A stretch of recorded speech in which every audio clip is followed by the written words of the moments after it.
Closing all the windows. You too. Starting a pipe make with a make boot.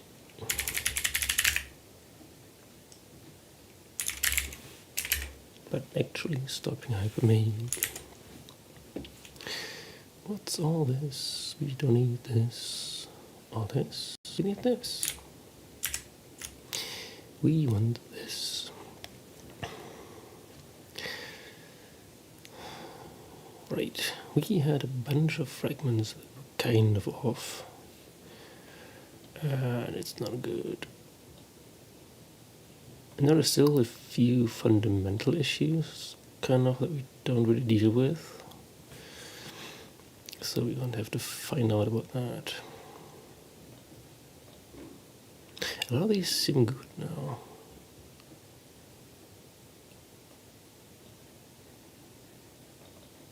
This here is odd.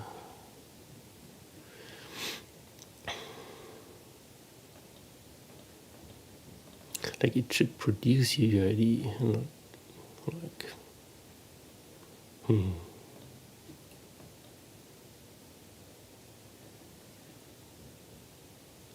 So there's still some weird stuff left.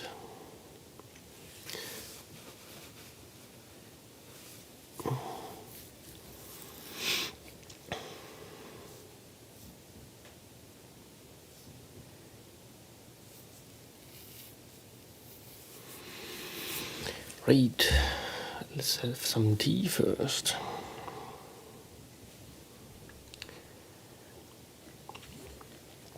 Maybe play a round of cards to warm up the old synapses. Also,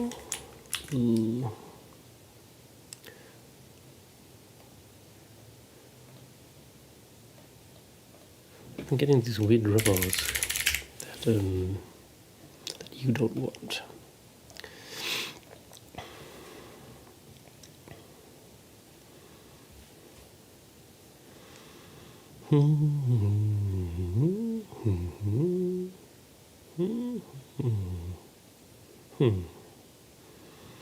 That might work.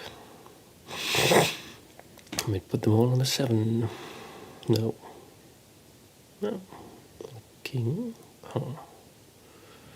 Why would I want that? Could get the 3 off here. Or I could get the 7 here. Unclear. But if we get the 2, we get this 3 as well. For that, go this.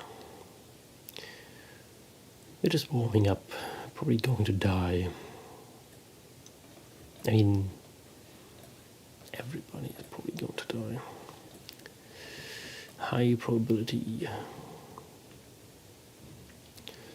Well, this one also, look at that. We are doing well. Let me tell you. Now we could get the 9, or we could get the 5. On the 5, you are liberating yourself.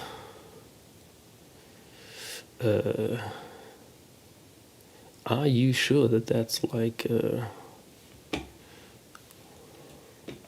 I mean, you can do that, you don't have to tell me. It's kind of awkward. I'm getting the... Ooh. What?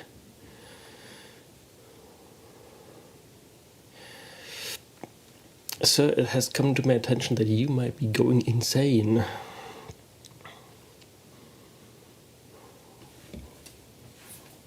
I might have to call the authorities on you.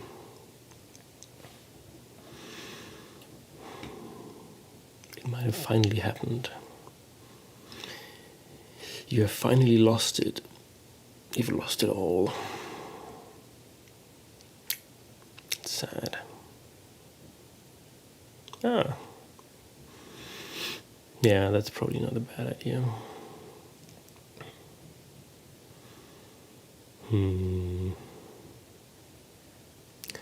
Probably not.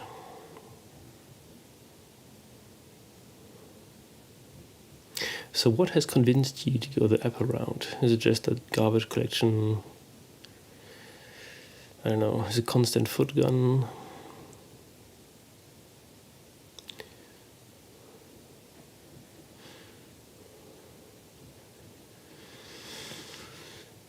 Or did the pain finally become enough pain? As it sometimes happens. I'm on the 20 now. Always wanted to make a reference counter. See? We all have our hobbies. Some people go fishing, some people go hunting, and some people kill the garbage collector to build in reference counting. Tired, yeah. You have garbage collection fatigue.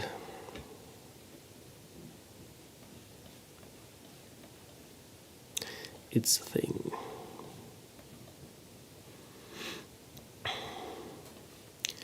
It is a thing. Oh look, we can get this one. Now we can try this.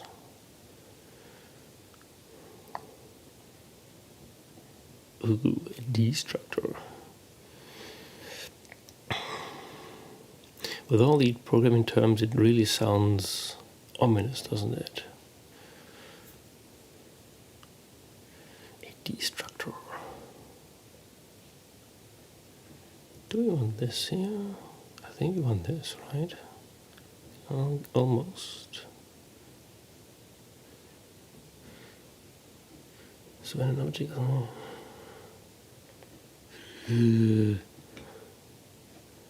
that's crazy.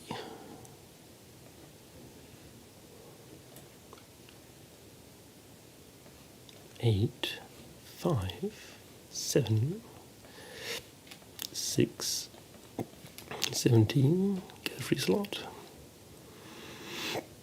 That's how we roll.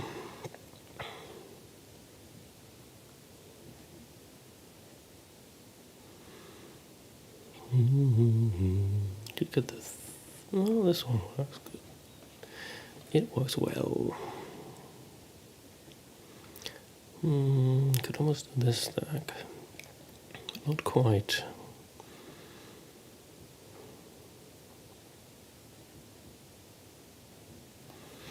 Maybe on this one here next. So this down, 9 here. I can put the 12 up. Cannot put the 12 up.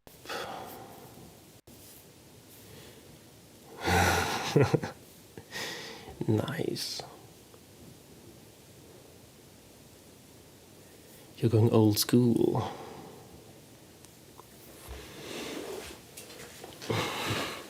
Well, you forgot how they work. I never knew how they worked. So...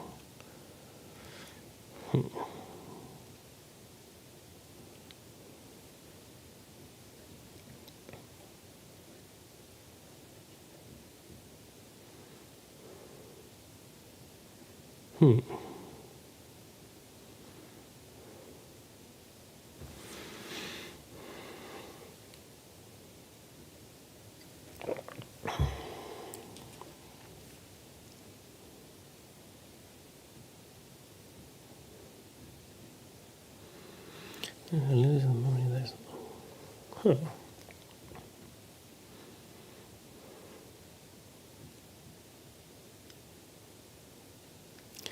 Neat. We could also put this stack on the 4.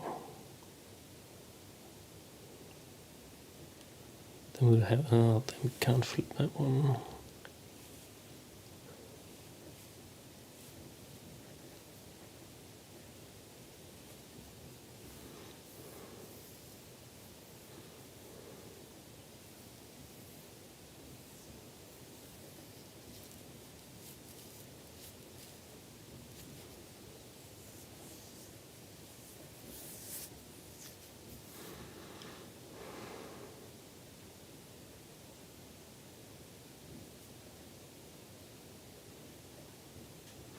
isn't that also kind of like, I'm always hearing from the C developer crowd about arenas, memory arena allocators. Is it kind of like that? Where you reserve a huge space to actively deal with it instead of always what do you say? Okay. Okay. So the arena thing is more like memory that automatically grows, kind of. Ooh, this one. They go away.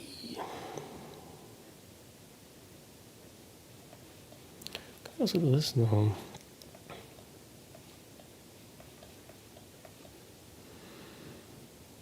Oh, right.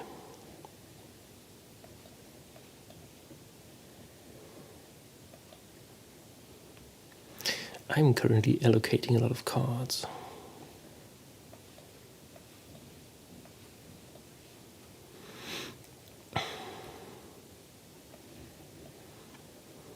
I guess we're getting 17.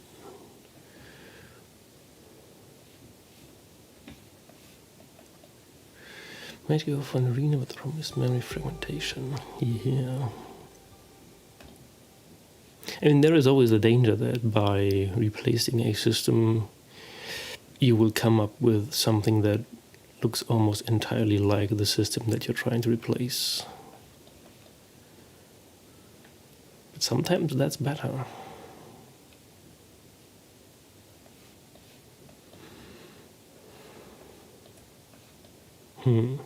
Yeah, so managing the gaps kind of becomes more expensive, I guess, huh?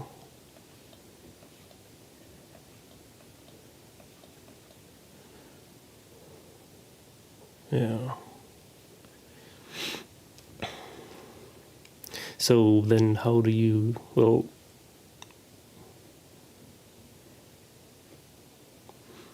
so you're not trying to do that because it is so expensive?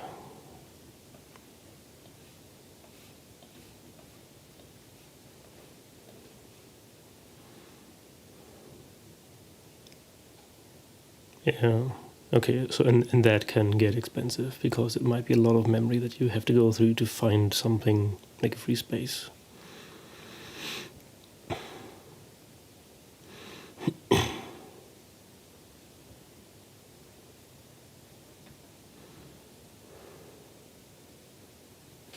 Yeah. I mean, if you make the memory arena big enough, and you kind of have a lot of memory at your disposal these days, then that might still be quite performant. It's just wasteful, but that might not be inherently bad. Right. They have figured it out. They know what to do. You just have to, I mean, and you sometimes wonder, like, I mean, if Apple is doing it differently, then it's kind of a different story, but Apple also sells a lot of memory, you know, so there is an economic incentive for them to waste memory. So then you can just charge your clients more for the memory. It's kind of smart to have both the hardware and the software in your hands. You can create the need, which is always any capitalist dream. Yeah, I think Apple just happens to be pretty good at this. But going by pure economic incentives, they could do a lot worse.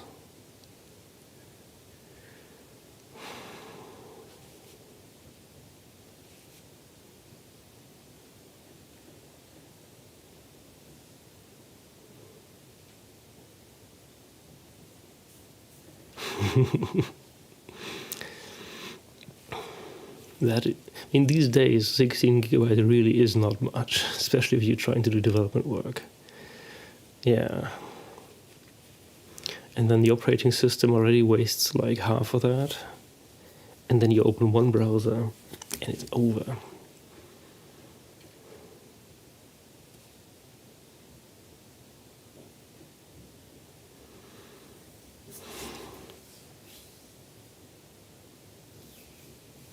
This GPU, oh yeah, right.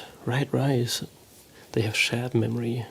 I mean, this is also why Apple stuff is good for artificial intelligence. But still.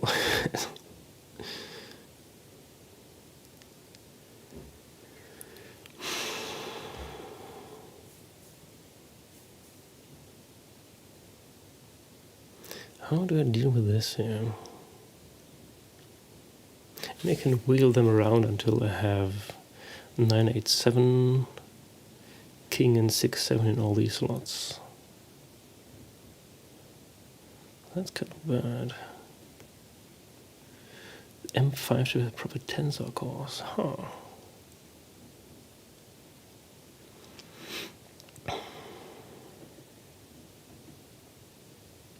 I'm not seeing a better route right now.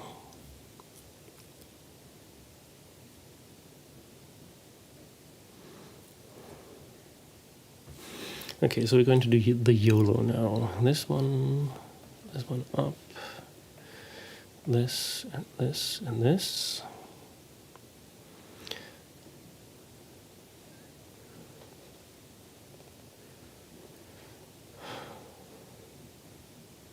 I'm still wondering whether we will, in the near future, see some proper optimization going on. I kind of bank on, since Carmack got involved in AI, I would bet money that one of the first innovations that he comes out with is to figure out that you can do everything with like 10% of the CPU and RAM. Or you start playing Terraria. There are people in my friend circle who try to get me hooked on Satisfactory. Was it Satisfactory? No, wait, not Satisfactory. The other one, where you're like a stranded space guy who has to build factories, a Factorio. They're trying to get me hooked on Factorio.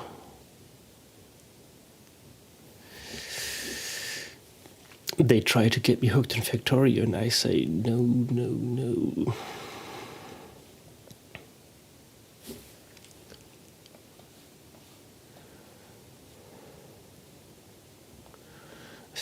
Must have fighting flying beam. Well, again, we all have our hobbies. And for some people, that's fighting bees. Not the bees. I think we lost, actually.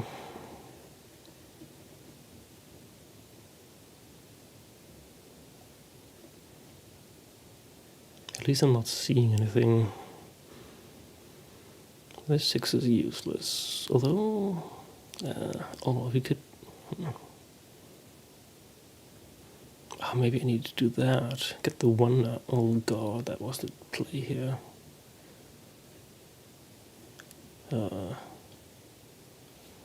Rip.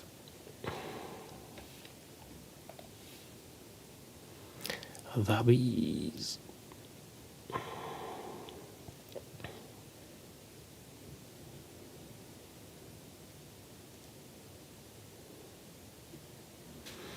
We can almost drill this one here, right? And get the 2. Yeah. This is working. I mean, I'm staying away from this kind of game because I know what would happen. It wouldn't be pretty.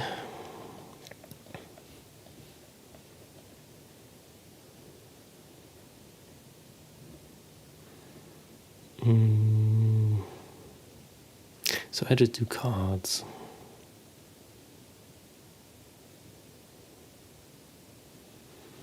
So these three stacks kind of go together.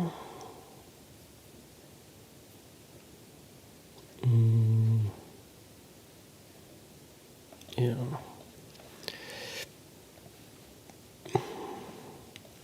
This one. And then we can get this.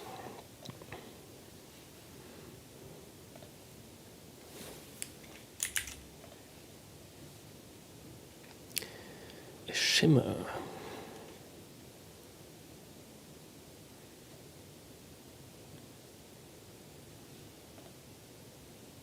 Huh.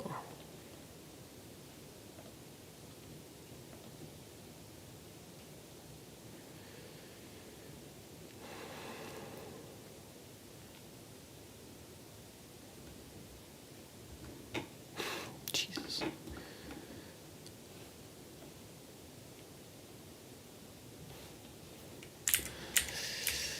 Addiction is nuts.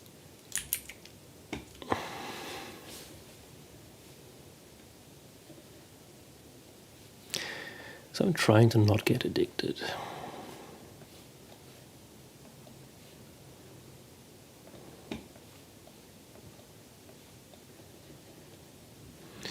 Build a tunnel for the embassy.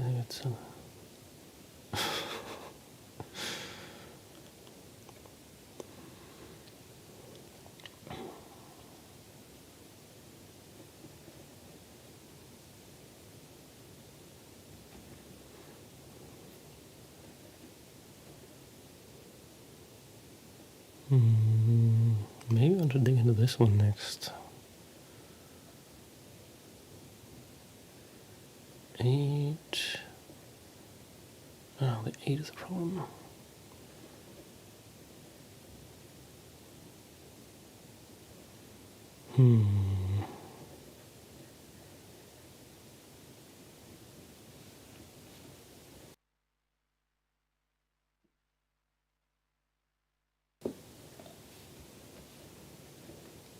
Where's this? The 7 is here.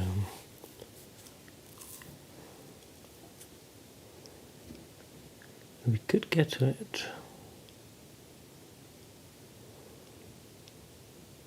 And that would give us a free slot.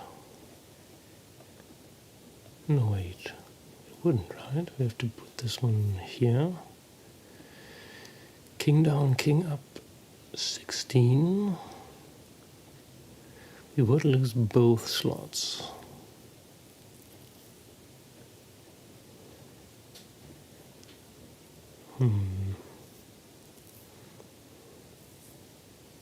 I still think we have to do it though.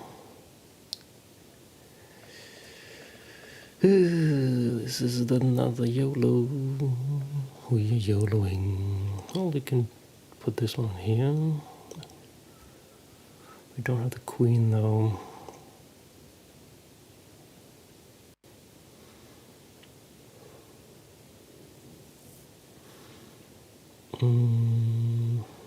Could put this down.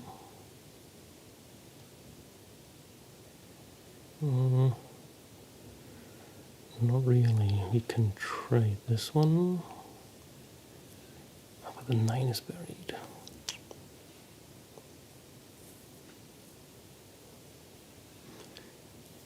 I can almost flip this around.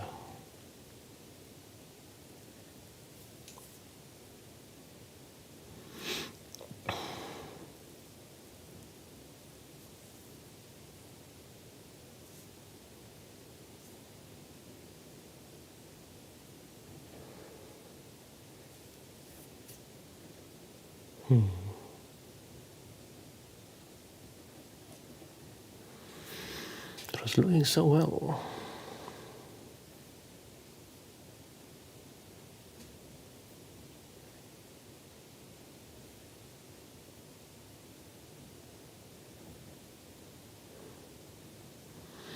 Like if we had a single slot, we would be fine.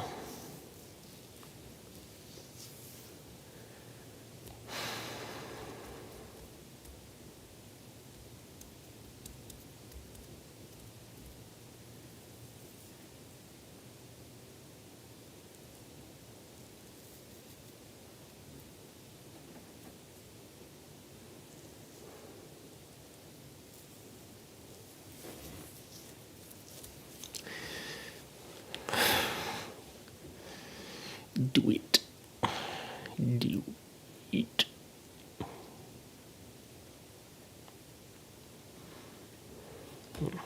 I have to redo it.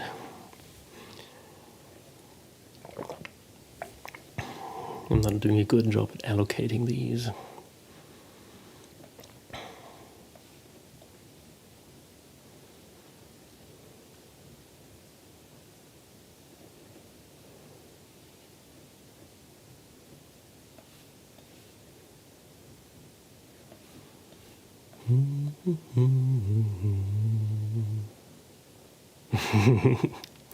That's always a good hunch, isn't it?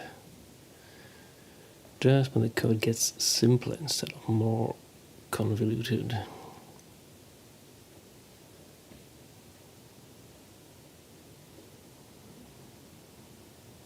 So the general shape of that is very pleasing.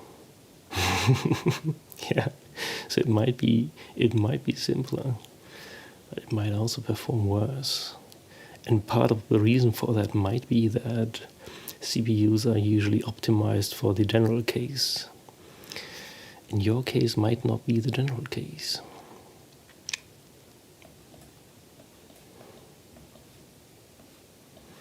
And then you get sad again, because you are now at the mercy of the lower quintile.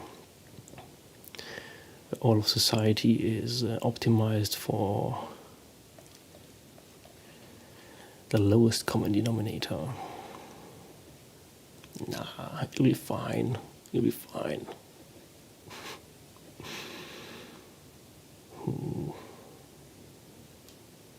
I want to go into these here. I don't have the jack though.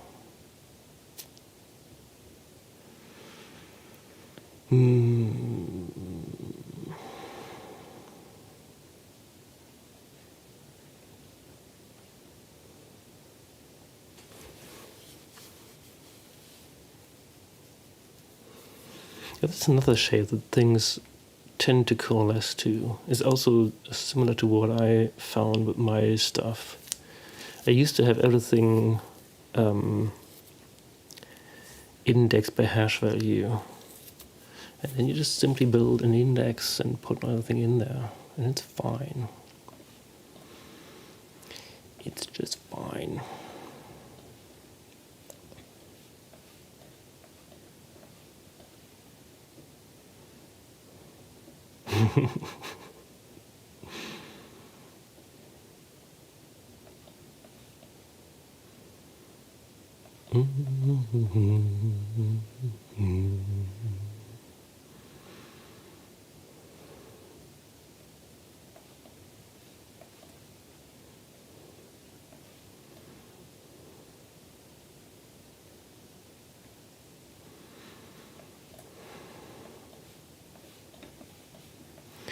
We are winning.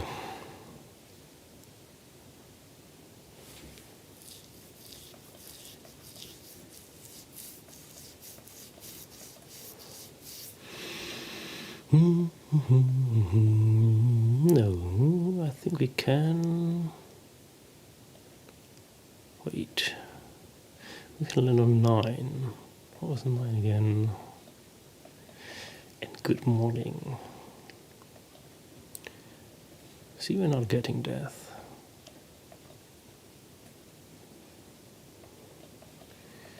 We're getting the hermit. Ugh. Not ideal. Let's get 2200. I've got a pull apart. What's a pull apart? Is that an Australia specific thing? Or is it just like pulled pork?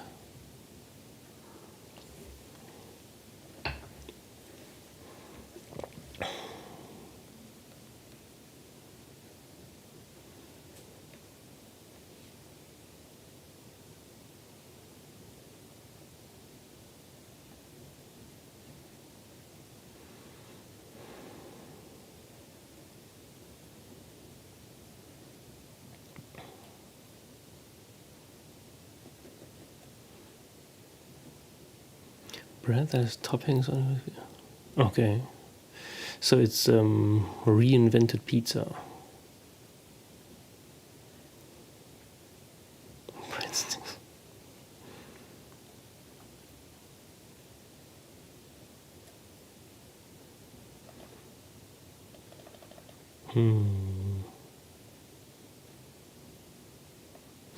Guess we can do this move.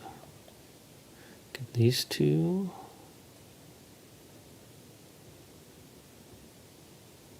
And then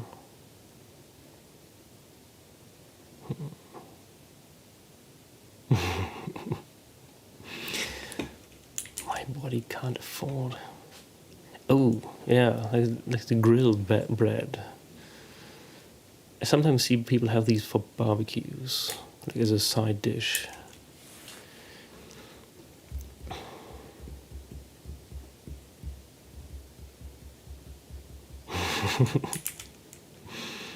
You know, it's also funny because the other day we talked about waffles, and for some reason, the thumbnail for that YouTube automatically assigned was just the waffle screenshot. Like, yeah, maybe I've been talking about programming for 2 hours, but it's the waffles, man. It's the waffles. You are getting waffles. The waffles were nice, actually. I did try to get them with, like I had a cinnamon sugar mix that I put on the sides to caramelize. That was quite nice.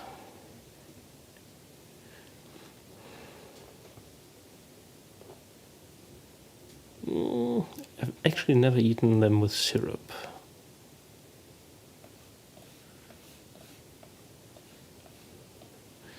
That's not a thing here.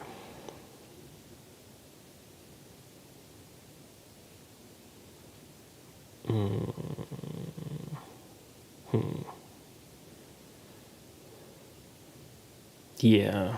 I actually ate 3 eggs yesterday.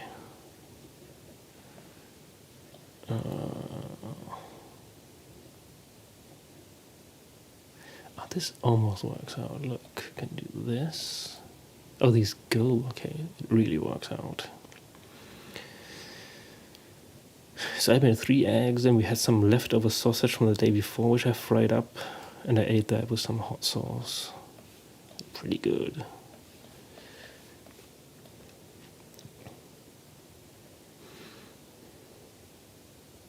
And for some reason, half a croissant that we had left over. So I was just eating the leftovers.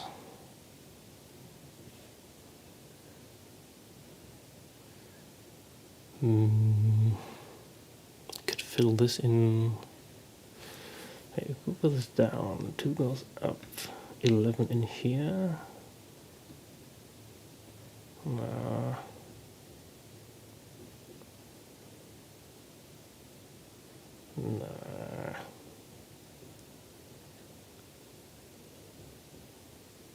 I kind of want to dig into this one here.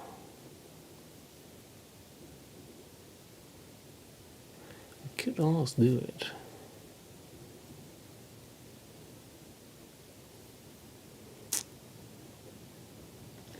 Could also put this on the king.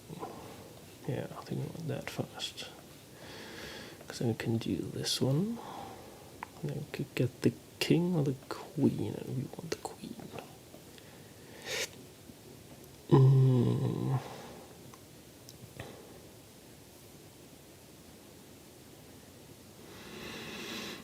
I guess we could trade this one in.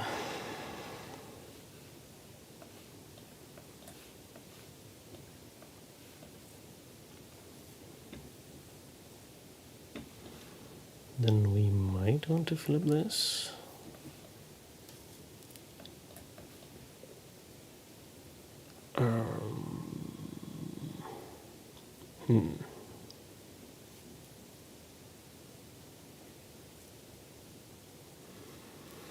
This is an ordeal now. because we still don't have the 21. But we could almost get it. It's just that the king is blocking us. Because 2 and 21 go.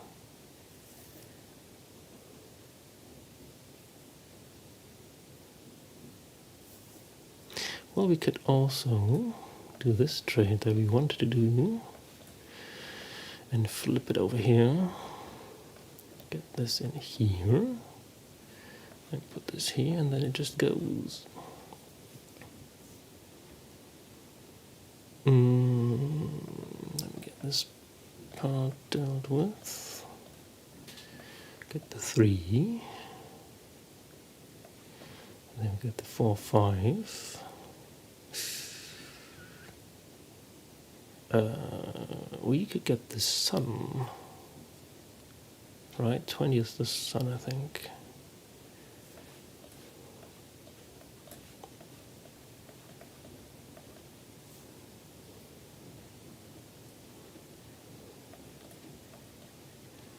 The moon. Getting judgment. We are being judged. But that is a good cue. Because I think we have seeds that are ready to take root. I have to figure this one out. I still don't know why I have a vase like this here. Let's first look where we are dying. Let's see where we are dying. But oh, we're dying. No. Huh.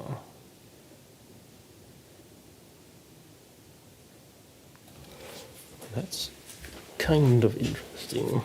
I always start these sessions with the bad feeling of yesterday, because I usually start with a problem, I solve it, and then I'm excited, and then I run into the next problem that I cannot make sense of, and then I'm drained and I want to stop.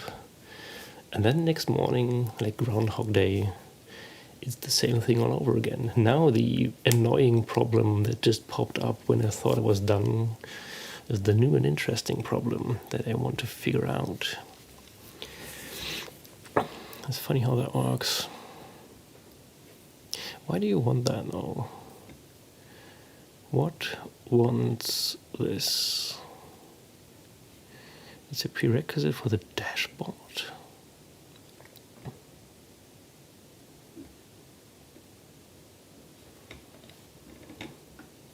I used to have like an invoice counter on some dashboard, but I think I took that out.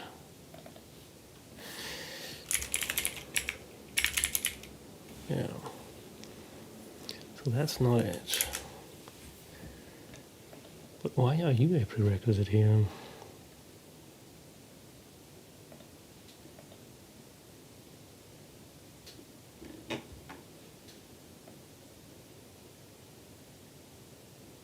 Huh. Why do you have 12 invoices? That are just complete nonsense. And 12 messages? Why is it always going to... Oh, hang on. I think I know why. Because the menu is 12 entries. But...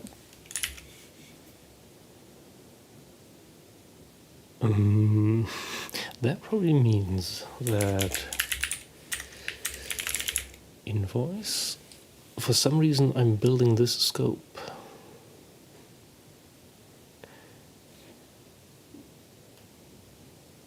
But this is a prerequisite for the thing,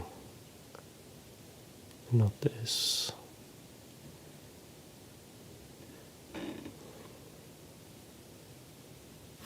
So you kind of now know the shape of the problem. The shape of the problem is that for some reason we are pulling in a scope like this. What's just the one here? Or this one? Either of these. Why is it cash invoice? That's nonsense. Hang on. This is nonsense. This should be data. But why am I pulling this out of print?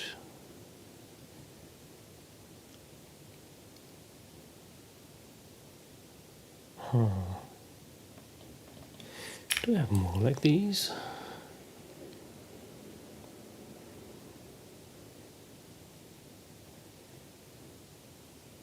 Oh, these are all cached data, so this is fine. But let's make extra sure that we're recompiling the fragments.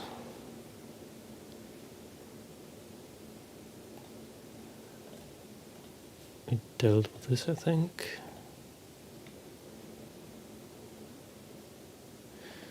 At least we seem to be dying somewhere else.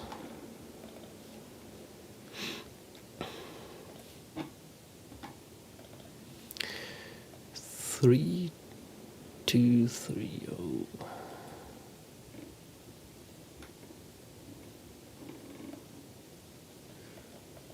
Right.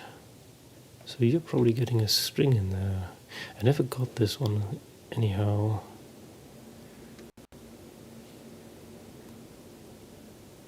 No, it's stopping here.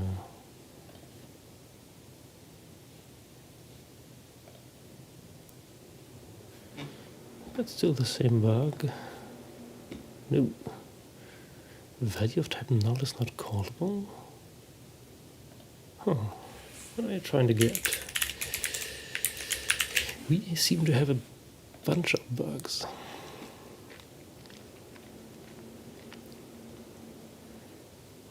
Why you null? Oh, probably because the fragment is nonsense here. Right. You also need to be a this.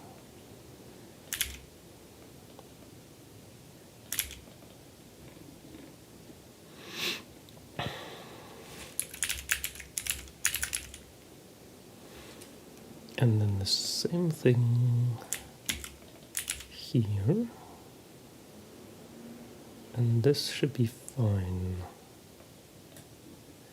Although I do have fragment scope. Okay. So at least now this should not be. Maybe we will instead restart the IDE. I want to get back to Solitaire now. Solitaire never crashes on me, and I'm trying to get something done.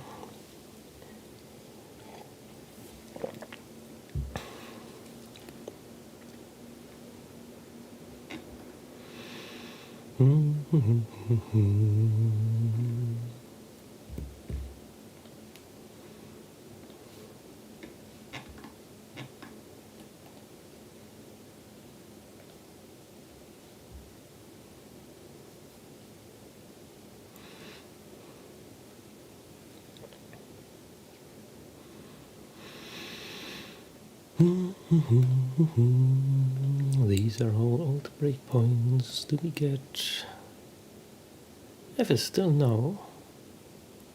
Huh. Right. This is nonsense. I actually don't need this. I should actually pull this from the fragments. Right. Because this is something we do not do in advance. I can't undo it. We don't need this from cache. We need this from where? From fragments. And no, just fragments. And we have the fragment scope in here. So we need to do this. And fragments. And the fragment ID would be split 1.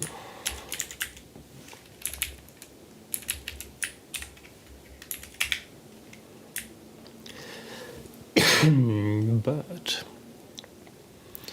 wouldn't that also be... Well, that's a closure. That's fine, okay. This is correct. don't even have F here. This is fine. This is fine. We want this. So we can just do this. Don't need the F.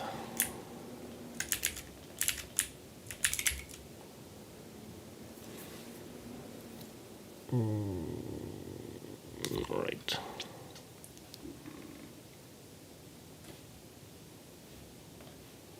Let's try that again. Oh, come on.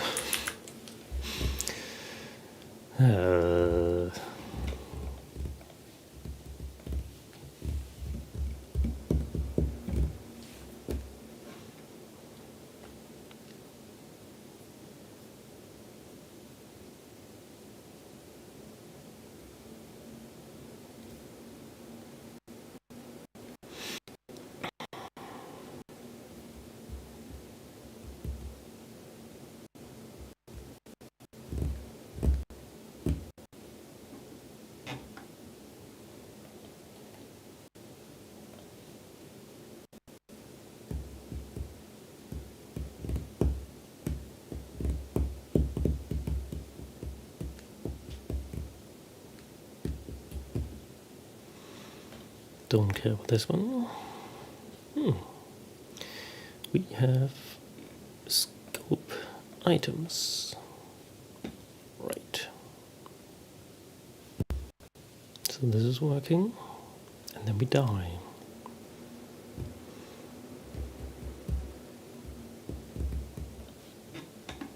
And why do we die? Too few arguments for this function.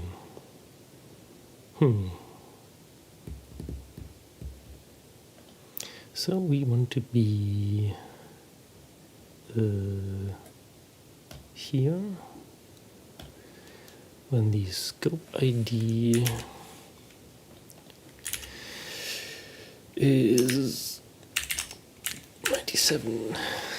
This number comes up again and again. It's one of our magic numbers, basically. You don't have accept scope. Do you have scope? Yeah, so we are not reassigning this one here. But wait, we are doing that. We have the scope and we have this. So why are we not building that? And the vase is this one. And we should have that in the... Wait, are we not pulling that out? Well, that's bad.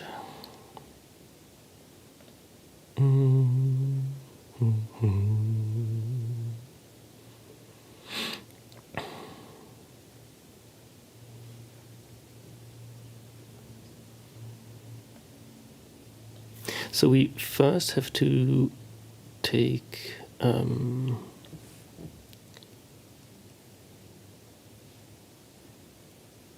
wait, what's the query?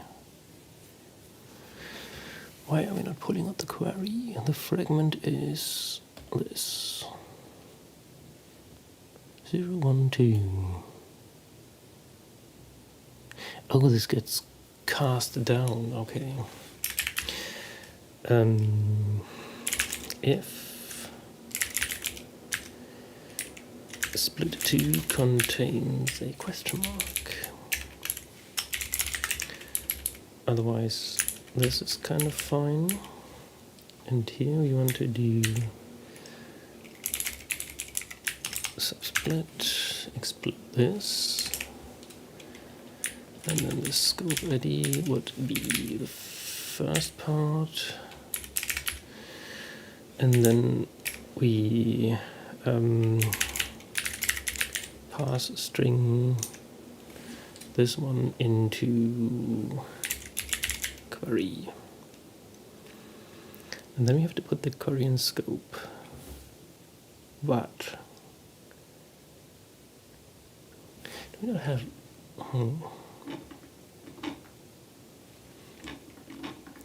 must have done this like 12 times now.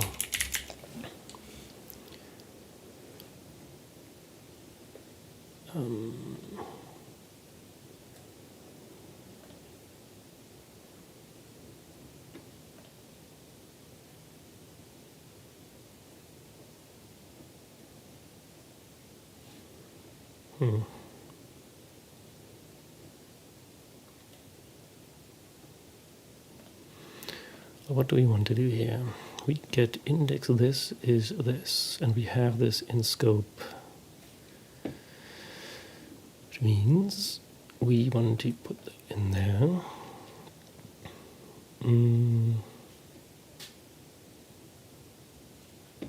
Right. So for each query as key equals value, if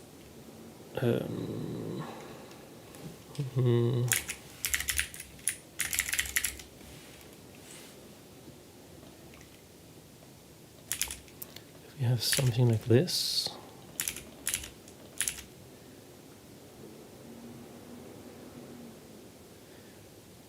then the var is substring of value from 1 to -1, and if that exists in the scope, then the scope key for the new one would be the old one, scope var. And otherwise, we want to just put it in there, I guess. Well, we kind of had it there.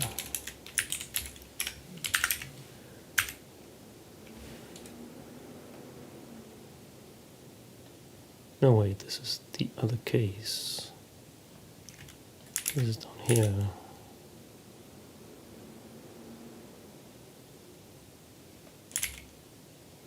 Yeah.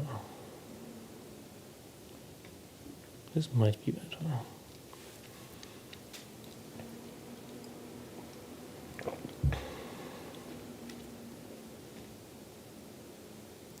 Do we have exit? Still nothing.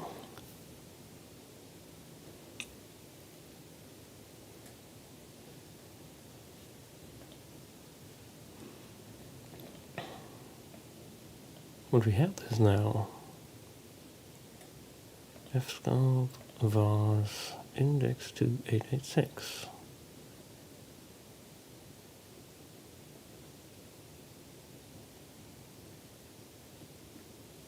Word.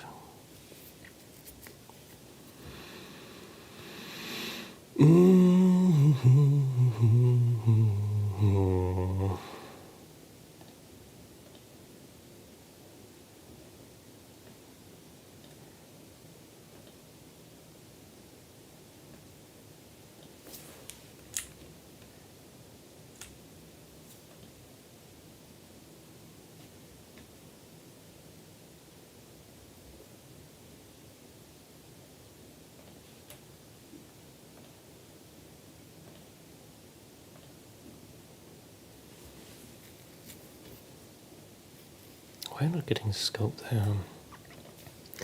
This is odd.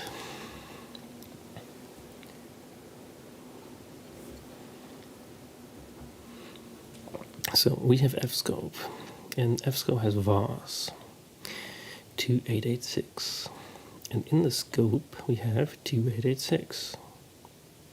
So the array key does exist. Let's double check that. Do we have index 886? True.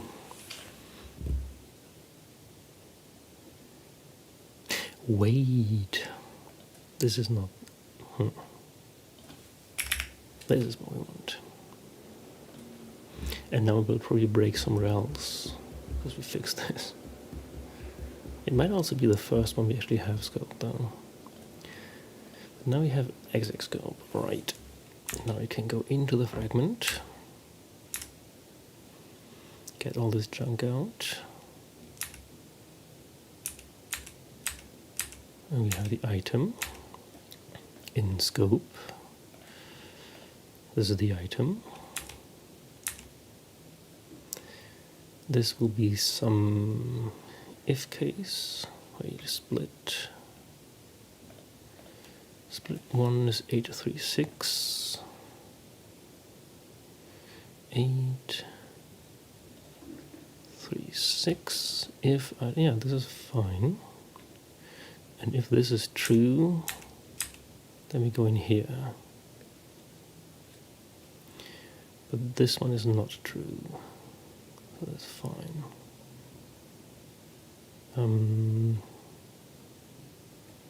Right.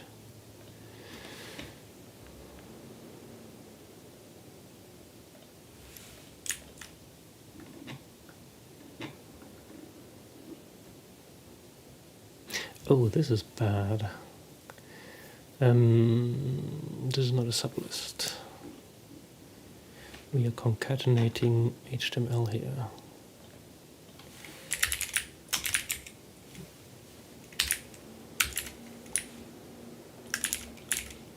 Just that we copied this code from the other function, which might mean that we might have broken code in the other function then, right? Let's split this down, go to the other function, which would be this one.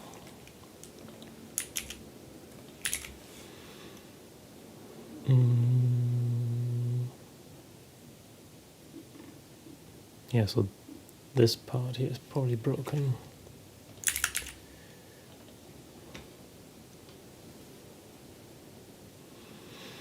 We'll do it the other way around then, I guess.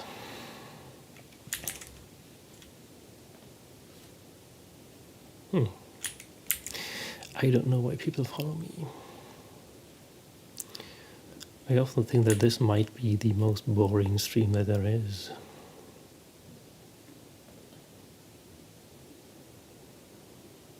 I kind of are doing it. See? That's the code we just wrote.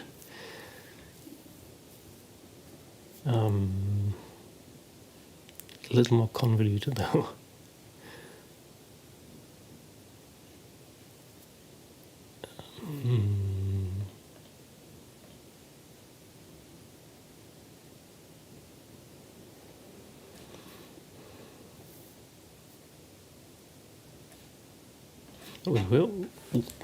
Where was it dying?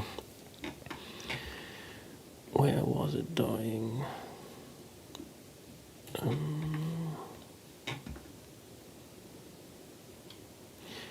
Array merge. What? Not merge in array here.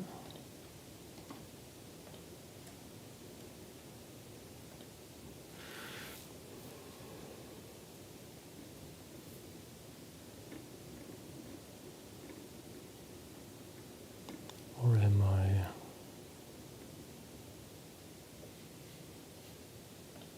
Huh.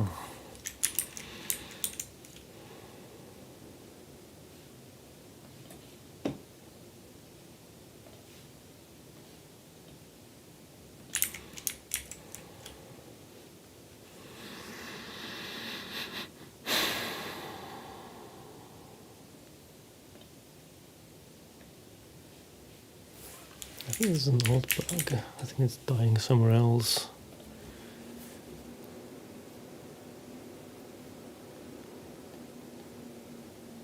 Well, we figured out that this is working. This is null. Huh. Well, yeah, of course it's not working.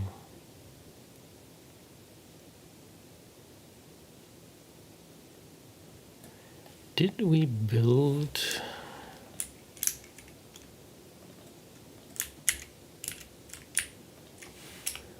We built this, yeah, we have to... Why do we not have this scope in there? Right. So we kind of need to, for these ones... do the same thing that we just did down here.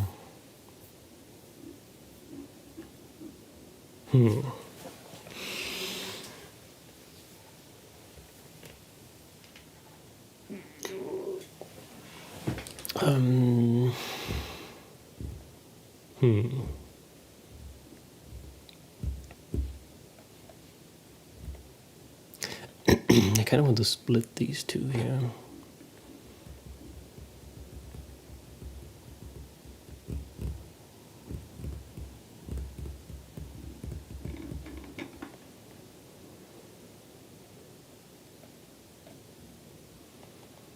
Yeah,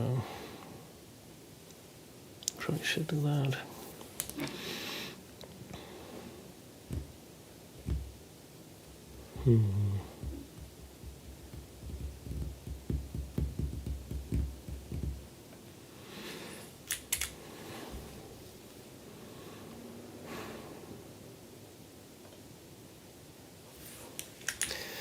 So let's do that. Let's do if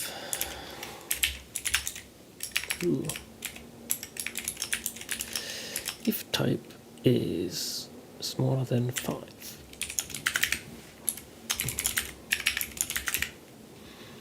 Right? Yeah. And then we copy this default case, because that's our else case up here. And then we don't need the default, maybe. Should probably just still test it. But then we can take this entire thing and put it up here. And then we want to do the same thing, kind of, that we did here, just with a string replace.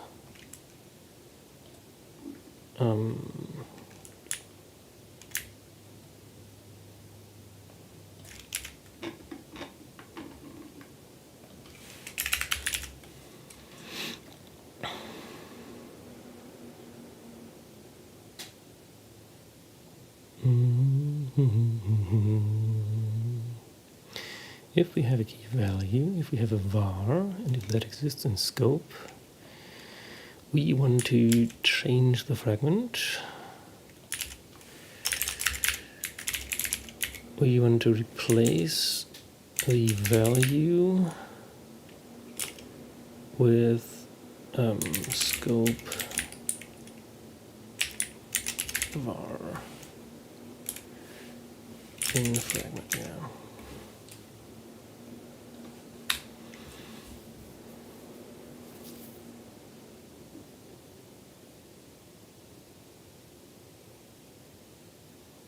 So then we still want to find out whether this is still null.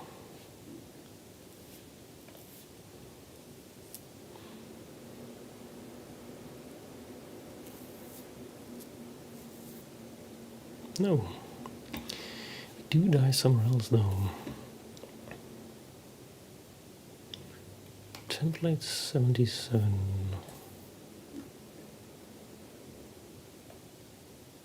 Huh. Ah, right, yeah. Why don't I have a guard on this? I needed to do this.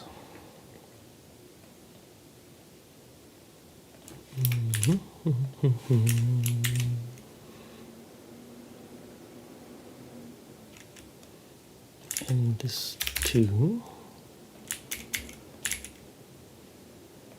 Right. Getting closer. Which probably means that the IDE will die soon again. This is no nonsense. Oh, we're still getting these color things. Ugh.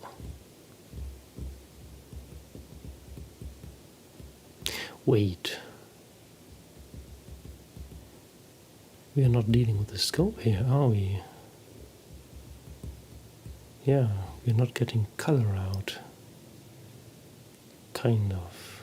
What's 18?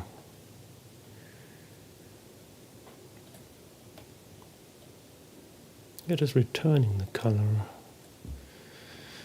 And 233, you're outputting the color. So there's something about the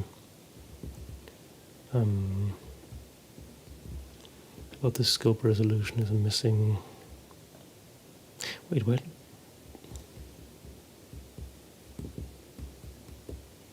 Why am I not using key here?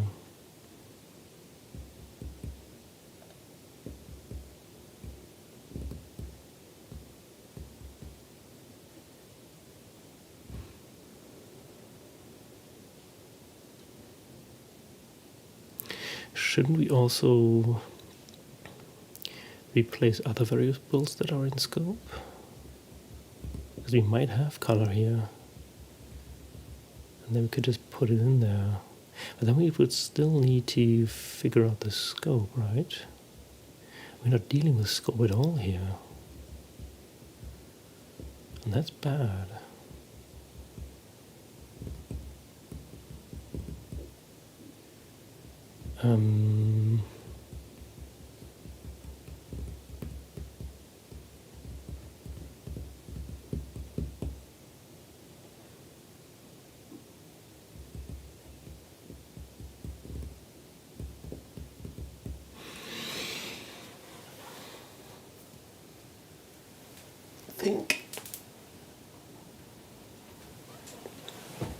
Think about the thing. Let's look at the error message. String contains null given. Okay, so it does not have a scope here. That's fine.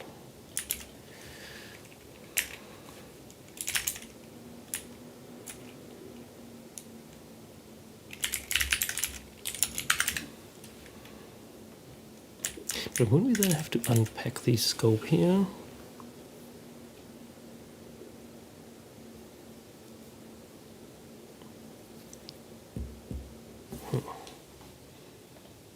Don't know.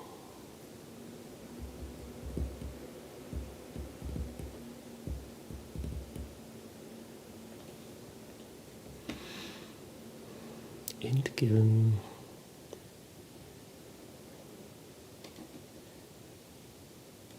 Okay, so right.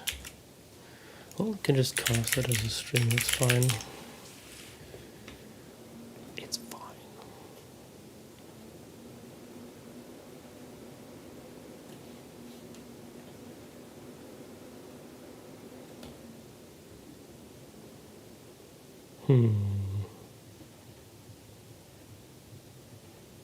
You are null. Why are you null?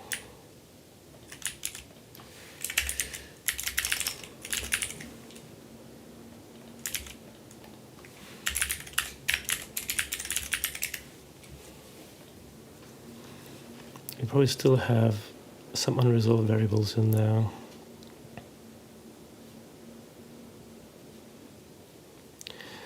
Next item is 11.3.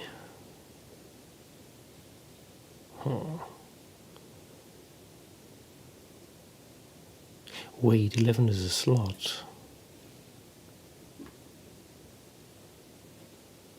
Wait. That's nonsense. Oh, this is nonsense. This here.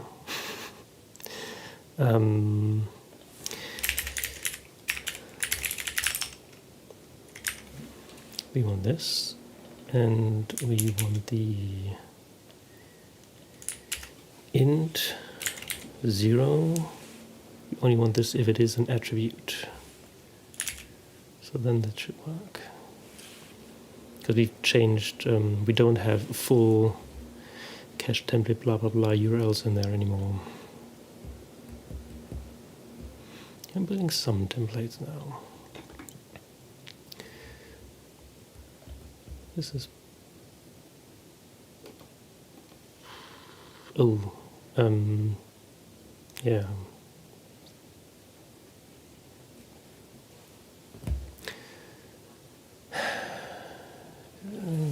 We'll do this one then. It's fine.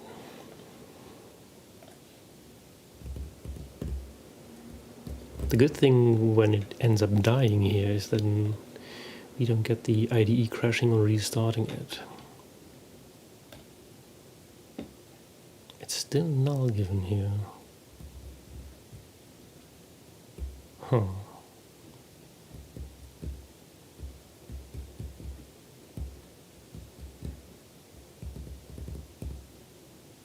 So does the next item then have a scope?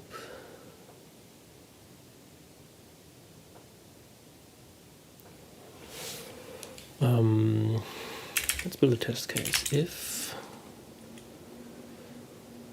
is string, then we try to explode it.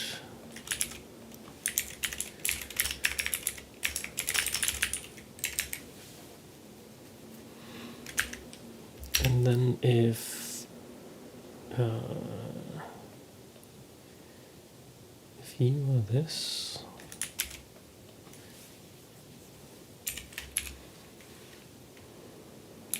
what is it? If you are this, and then we get this from cache.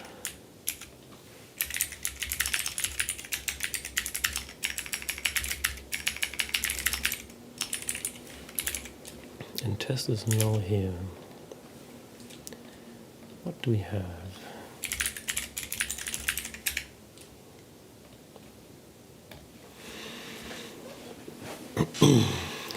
My guess would be that we're not evaluating the scope in here. What is the next item? Yeah, we are not evaluating the scope in here. We could put the scope in. That would be kind of expensive though.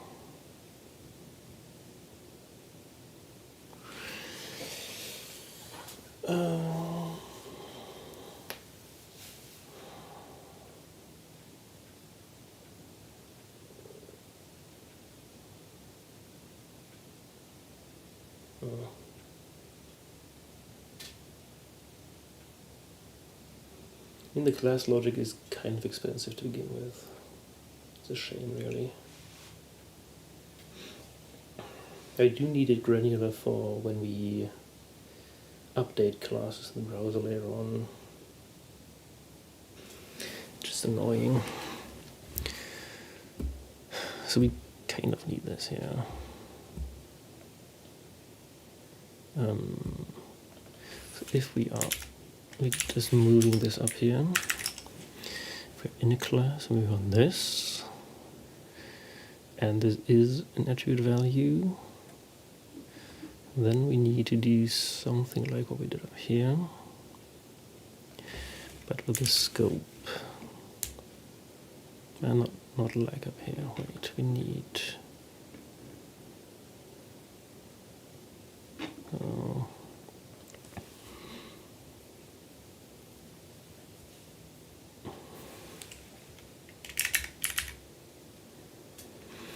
Let's do if string contains here. And then we want to rewrite the next item with a scope. But we do want to have this. Don't need this, don't need this. We want to replace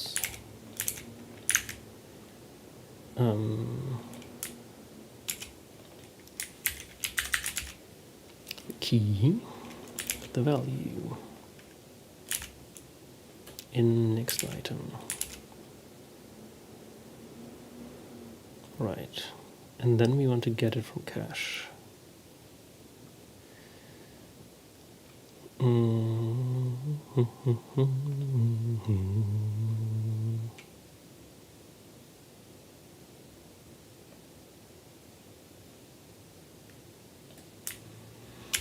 So then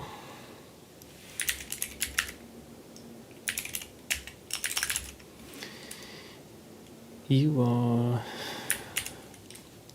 when we explode this and get the 0, yeah, okay, might work. Let's test properly.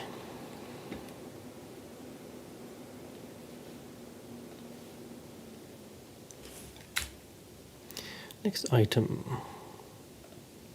Okay, this is, we want to be here first. And then here.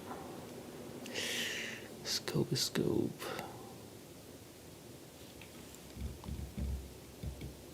We don't have a scope here.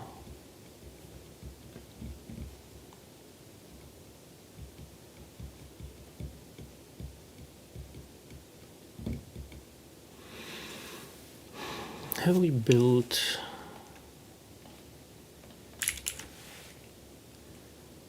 Have built this. I mean, it's bad that we have built this, but we have done it.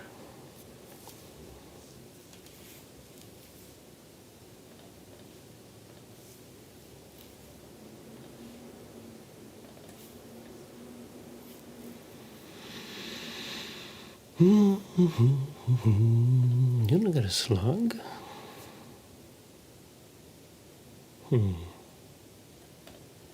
Okay.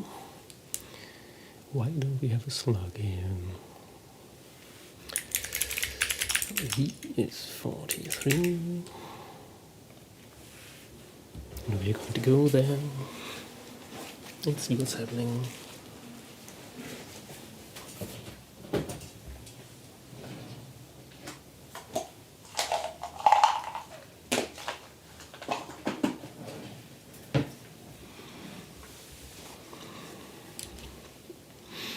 What is our scope? We do not have an XX scope. We have a scope. And this is bad. Where we do not have slug.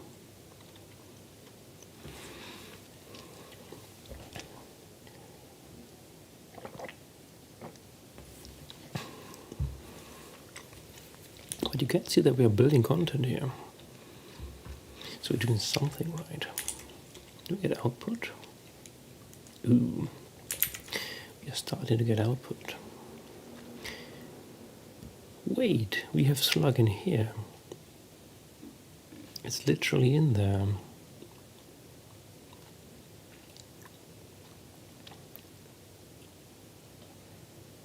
So why are we not putting it in scope?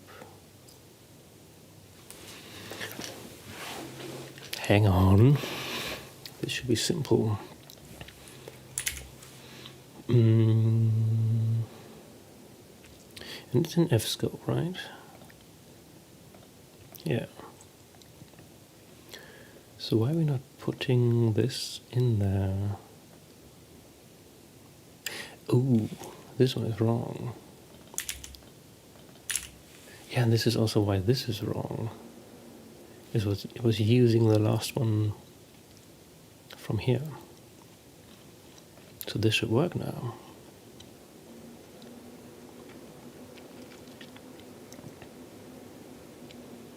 Do we have scope? XX scope? Slug. This is working. We're still dying though. Different one now. 39. Okay. Why 39 dying?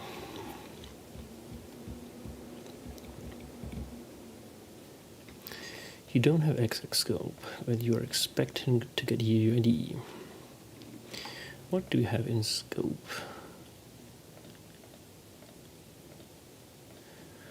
You do not have a UID. Right.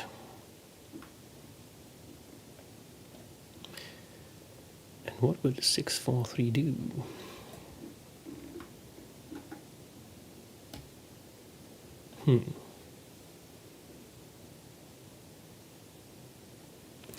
Well, that kind of makes sense. Maybe we just put in null scope there.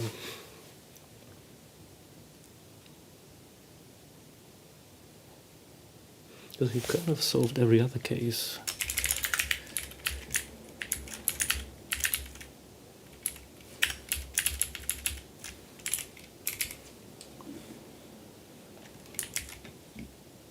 Try again. Without having the IDE fail, which is good. So now we have null in here, and now this should work. We are getting null, so we have fragment scope, and then this should be an if case, right? And now this returns true, and if it didn't, we would go in here. Closer again, call to undefined function.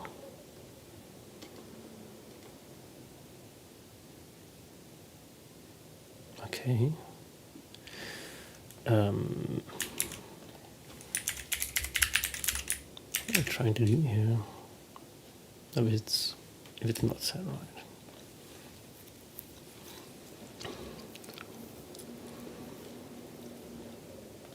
This was working. Now we're dying. Okay, so let's do if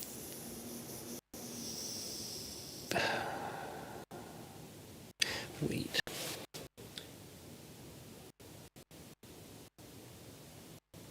Maybe the else case isn't an else case.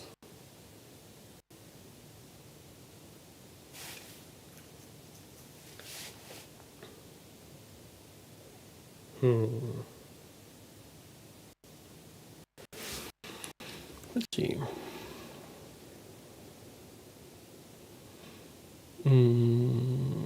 Wait, what was the...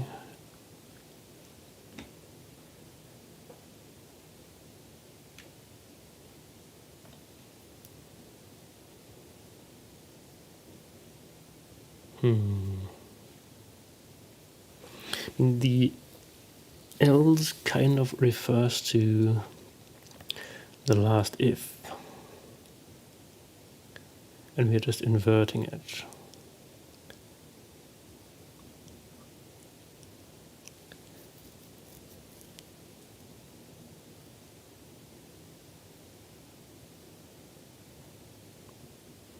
Right.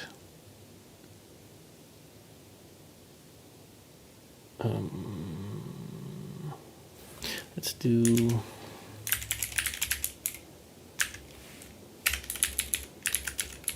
I think that's the issue.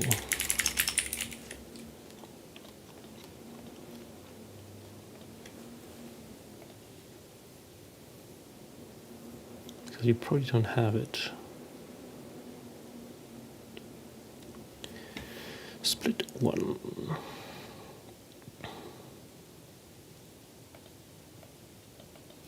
One, 5, 3. And 1, 5, 3 is what? Nothing. Yeah, that's bad. But what it should be is... What should it be? Should be a reference to different if? Which one else if?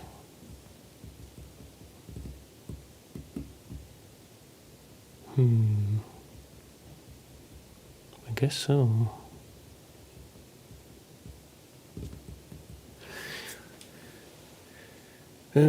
Are we in this template?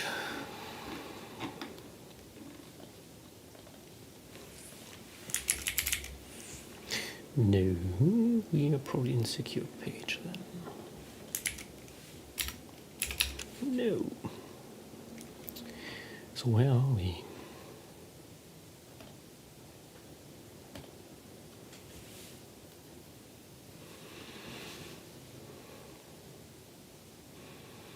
Let's go into when we register this fragment, which is 4968.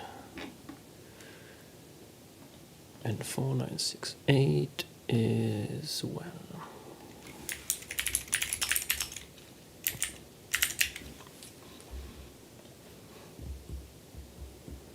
because I'm guessing we're not putting the right content in. Oh, come on.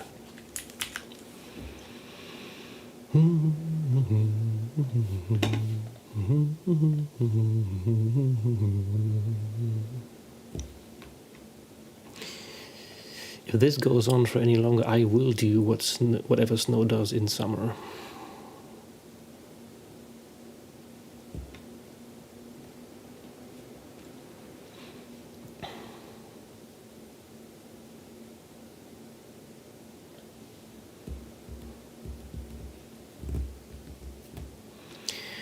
Where is my hypermake? And why can I not debug?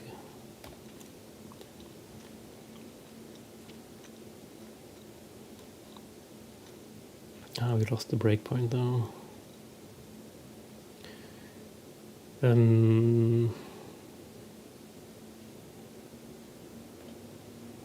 didn't want to be here, we wanted to be here. 4968, okay.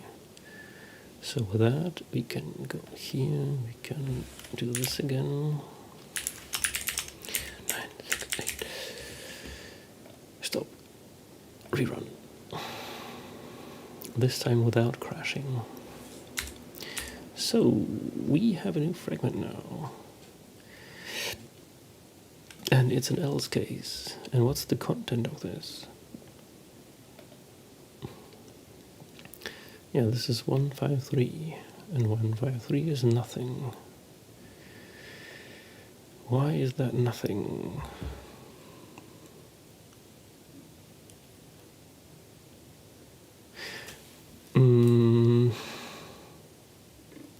I think we're putting in a null content here when we register this. So let's copy this. And let's instead go where we do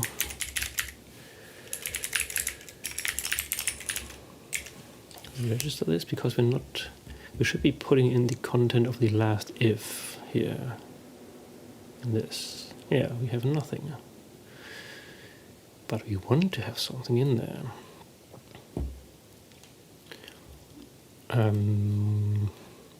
Specifically, we want to pull the last if out of the scope.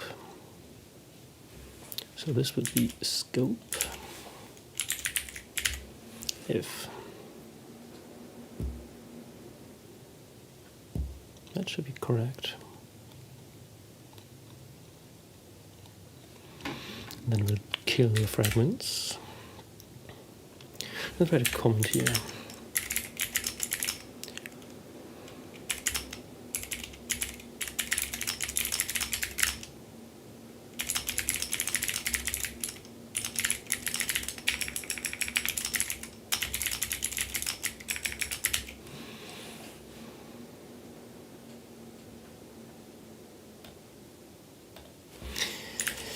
I still, to this day, do not need cheap viewers. Oh, it's best viewers now.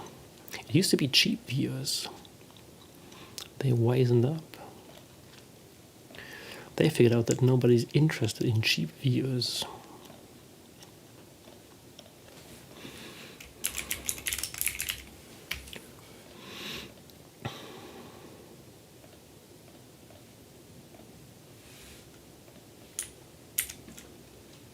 So this was correct. We should now have a good else case. Still dying though. String on string. Yeah, this is not an entity.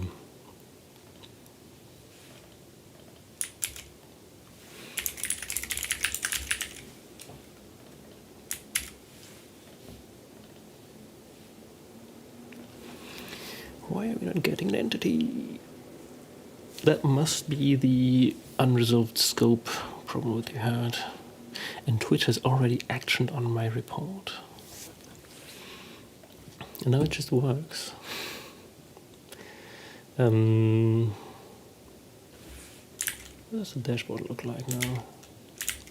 Still broken. It's still broken. And we still get these weird color things. And we sometimes don't have a description, which I guess is fine.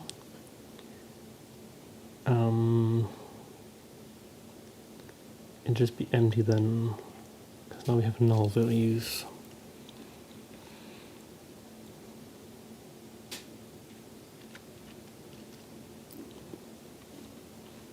It just means that we have some pages without a description. This one is annoying. Maybe this will be the key to unlock whatever we have there. Template. Register fragment. And when you are this, what's going on there?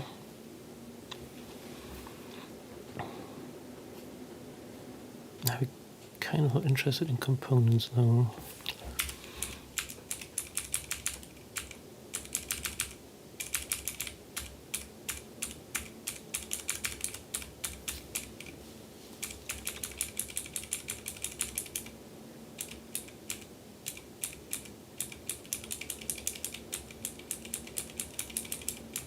Dumb.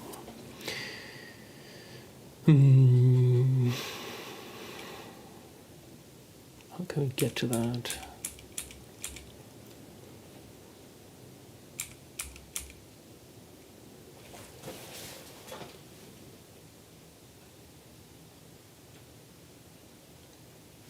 Do we not have color here?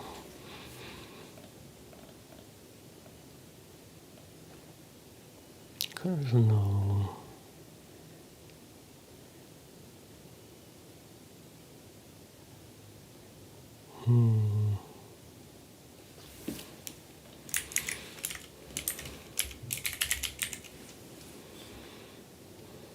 It's not in there.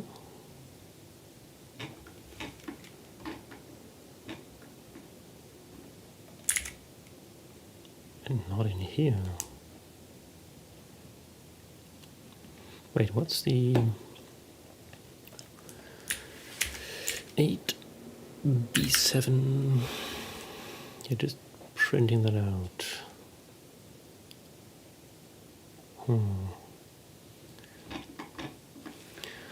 Let's look for style tags.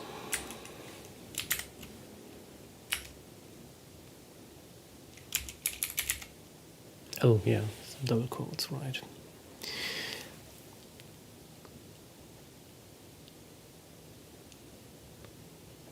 I should also have a default.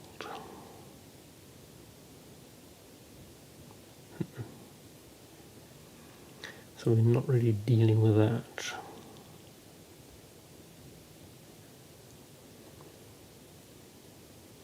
Do you want to deal with that though? Because, wait, shouldn't we in the...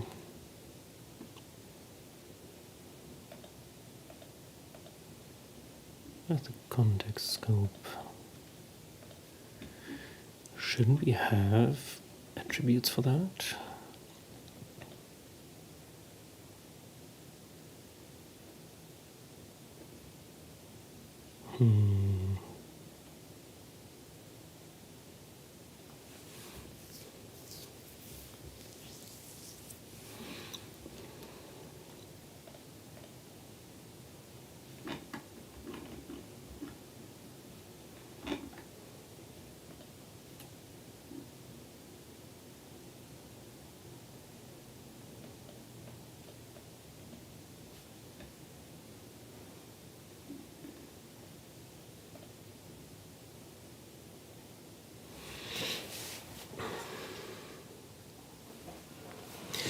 No, not static yet. I'm working on it now. Everything should be static. I'm still working on resolving the scopes correctly. And it's pain. It's just pain.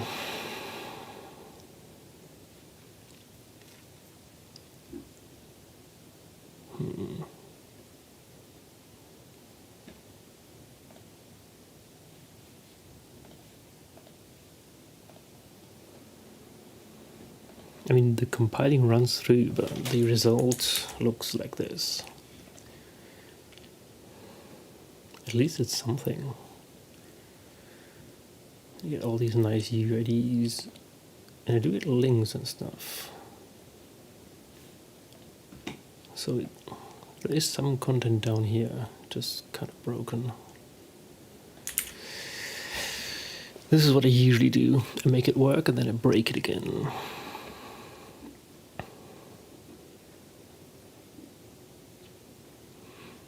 I don't know where I get these weird nodes here. I must be doing something wrong with the scopes.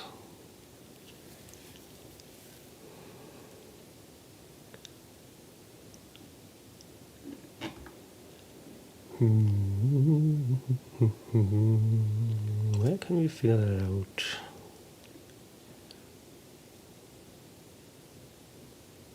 This is also weird. Why does it try to build these?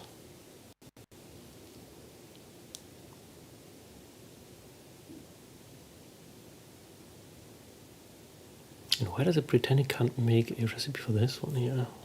Yeah, this is PHP.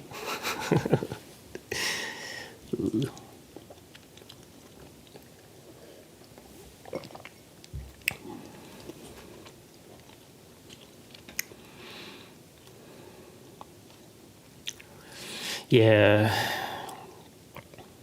it's because of the incident. I'm forced to use PHP. The Council of Elder Programmers has doomed me to only program in PHP. It's a kind of penance. I'm in limbo.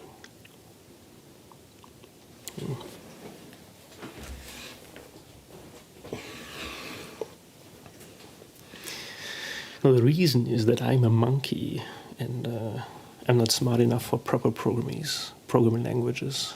It is a hefty penalty.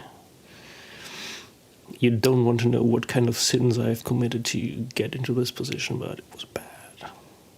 It was quite bad.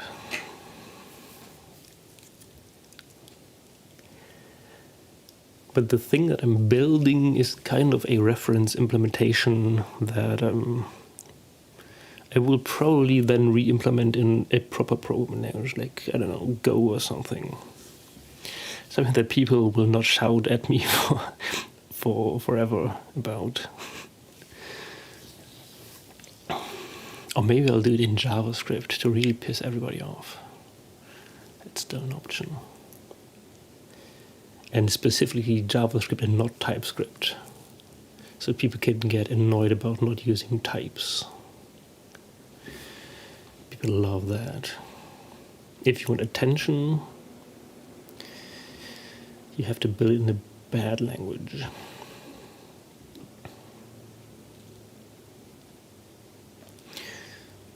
Let's look at the output of what we're doing here. I'm kind of running out of ideas. Like this one here is broken completely. So it's an ID main. Isn't that like part of the template? Somewhere? I mean, the underlying algorithm that I'm building is kind of neat. So I'm liking that. Oh look, it's probably this.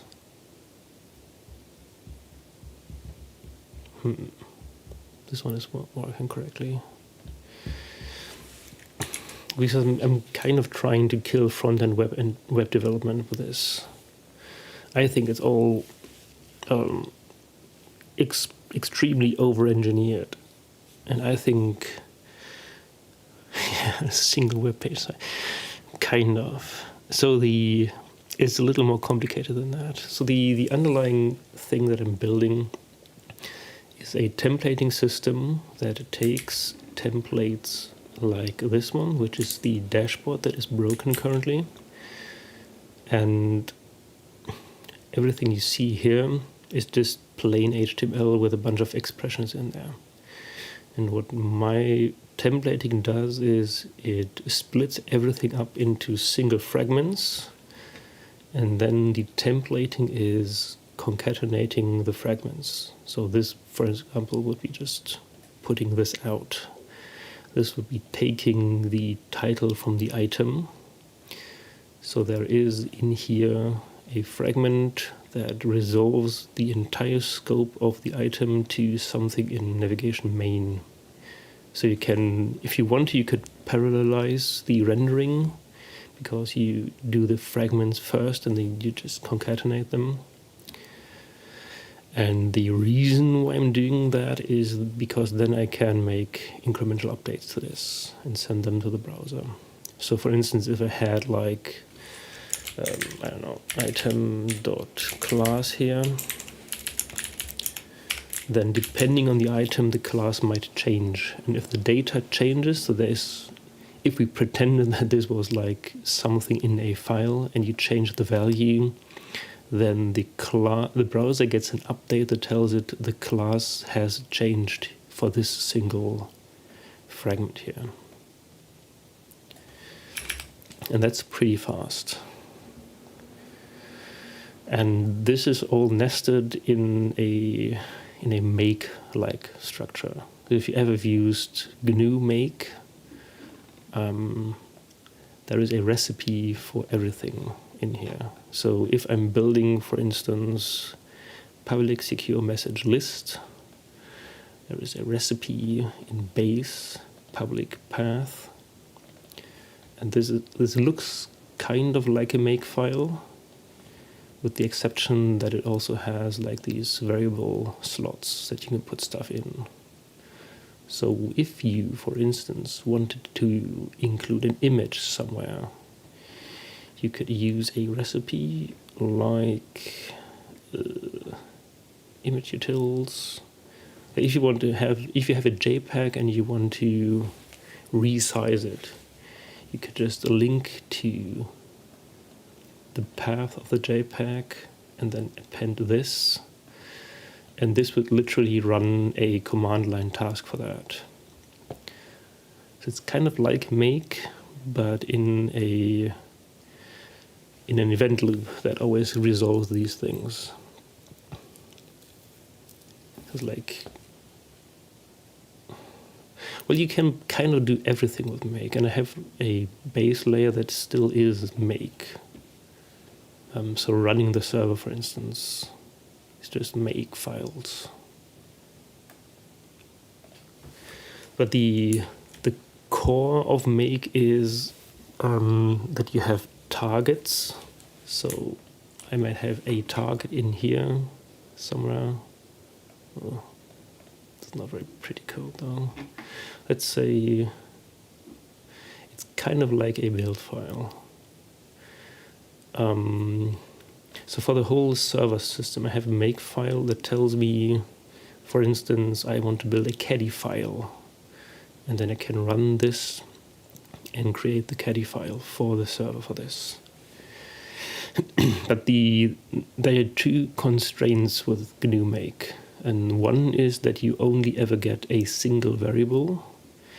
I don't have that in here because this is all resolved. But for instance, if you wanted to have the thing that I just showed you, if you want to constrain an image by width, you can only ever get one variable in here, not two. But I've extended this so that you get the same, resize this, the same width that is up here is then a variable down here for the command line task. And that just then, the other constraint is that Make is supposed to just run through and then be done. And I actually used to, like Laser 1.0 was literally running GNU Make in a loop and re-evaluating things and rebuilding Make files. But that hit its limits pretty fast. That did not scale. So I'm just using Make as as a stopgap in the beginning to boot up the server. And then I'm running my own make that does the same thing but in an event loop. And when you send data updates to it, then, like, if you have, you can imagine if you have like an invoice here, and the invoice prints out, I don't know, the created date or the note in here. I have actually something in here. Yeah, so this is a list of invoices. So there is a link to an invoice file. And if you change the note in here, I want only this fragment down here to update in the templating. And then you can, if you want to, you can send that as an event to the browser, or you can just prepare the fragment for the next time this is being rendered. And rendering just means string concatenation, because you've done everything as dependencies beforehand, or as prerequisites. So my basic approach is that a lot of the complexity and front-end churn in web development is that nobody has yet implemented the whole make structure like this. So instead, what everybody builds is these huge dynamic systems that kind of do the same, but in like 10x the code. Yeah, it is. Well, it sounds complicated, but it really isn't. You know, the code base for this is about 7,000 lines, which is basically nothing. If you take a standard PHP framework and you have templating in there and like database stuff and whatever, you easily run into a code base that is at least 500,000 lines of code. So that's complicated. But I think it's complicated because it tries to badly implement something like this, probably in 12 ways side by side. And I have this metaphor for programming. So like the junior developer approach is kind of like you want to craft something out of paper, and what junior developers do is they just glue stuff on it. You just glue stuff together, and if something doesn't work, you just glue more paper on it, and in the end it might look like a paper crane. But the other approach, when you get a little older and have done a bit more programming, is that you figure out, well, I could do it more like origami, where you just find the right folds, and in the end you can do the paper crane out of a single sheet of paper. And that's kind of the same. It's that maps onto this idea that if you can apparently do something in like a percentage of the code, then maybe what you were doing before is you were just gluing things together instead of finding the right origami technique. So this is kind of what I do. I think I have the right goal, which is less code and try to make the structure do all the work. It's just that now you have to be very precise about what the actual complexity is that you're implementing. And this is version 3.0. So the first one was the one where I had everything built on make. In 2.0 I built my own make. And now I'm basically just throwing out all the unnecessary stuff. Because I used to have like compiled templates that would rerun, and then because I figured out that only small fragments of the actual template do change, I then kind of carved out fragment slots, and that took its own orchestration and scope management and all that stuff, which was very complicated and all took a lot of runtime.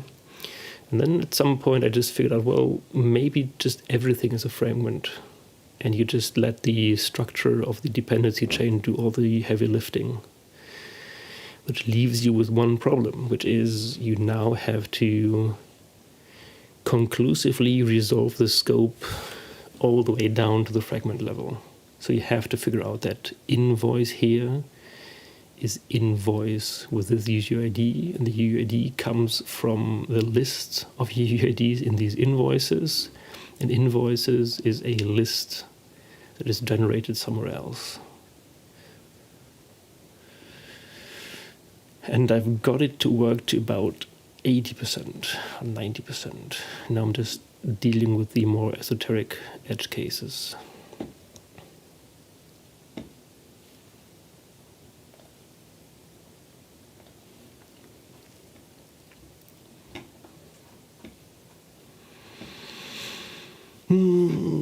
Let's kill this again.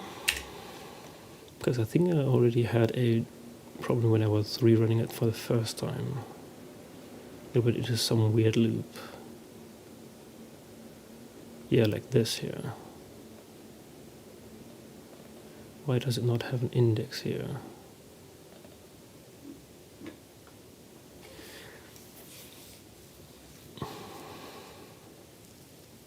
The other thing that I should build at some point is like a visualization of all the make dependencies. Because it's kind of neat that you can just have like these definition files, but it's sometimes hard to figure out where this goes wrong. Why do I not have an index here?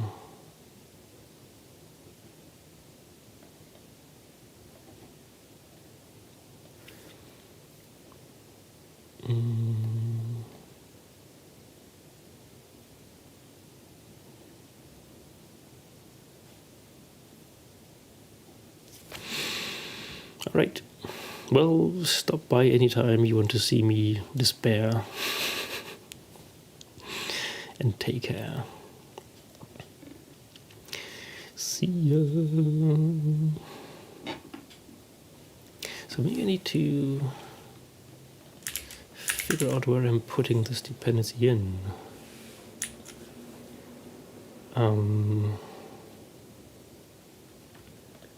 I want to have this fragment.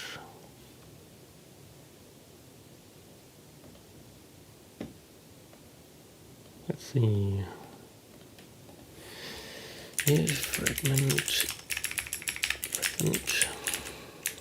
Here's this.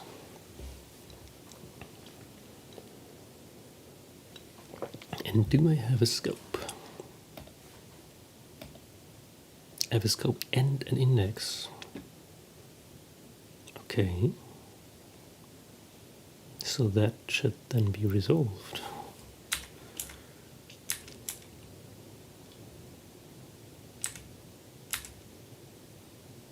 Oh, you are Nif.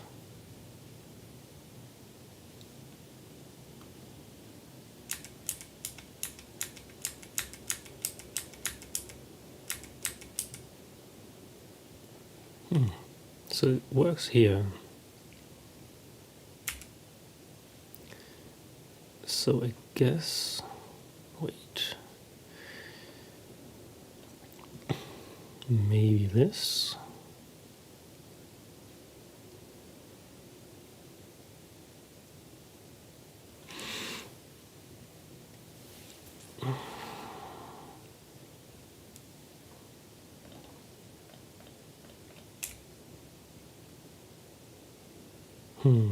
Wait. Oh, this should be fine.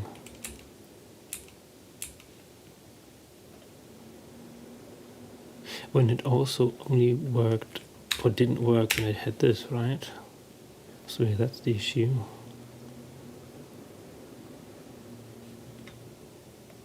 Yeah, because I don't have scope here.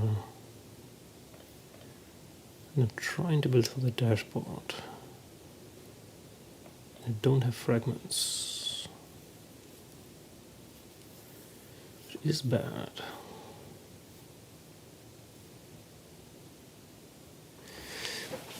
We do need the fragments here. Can't do it without that. We tried to make this the dependency for a couple of times now. It never quite worked out.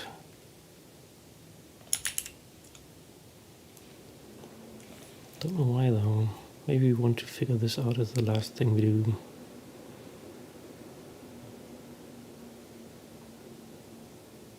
What? Now it just works. Didn't I just... Hang on. Where's the reload? Why am I blind?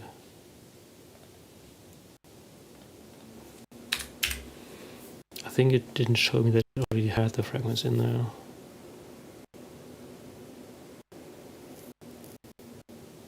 Huh. Well, this is cool.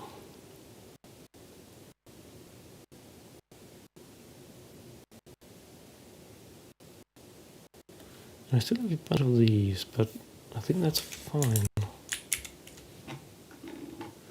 Output is still broken. But I guess we can deal with that.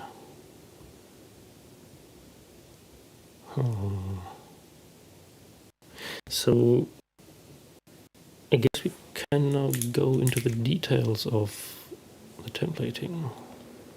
It's really cool.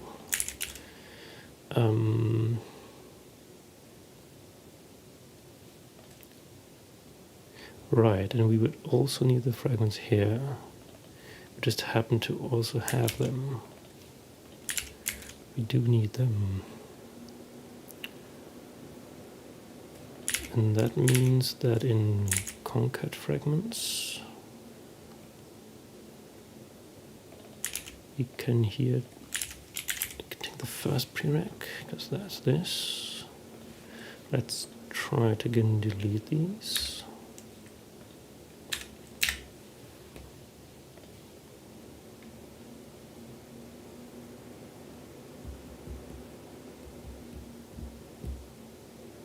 And now we die.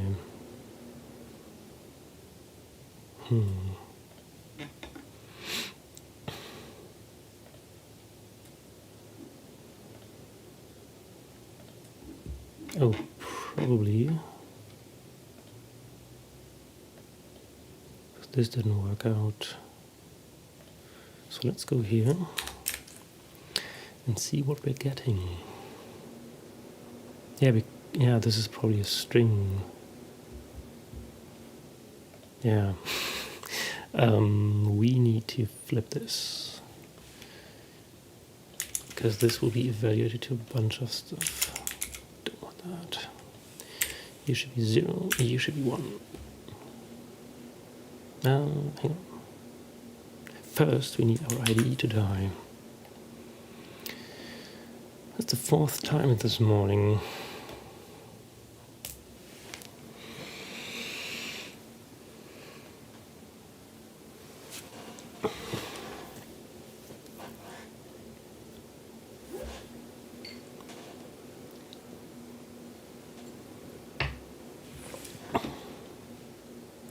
And we want it to be in concat fragments.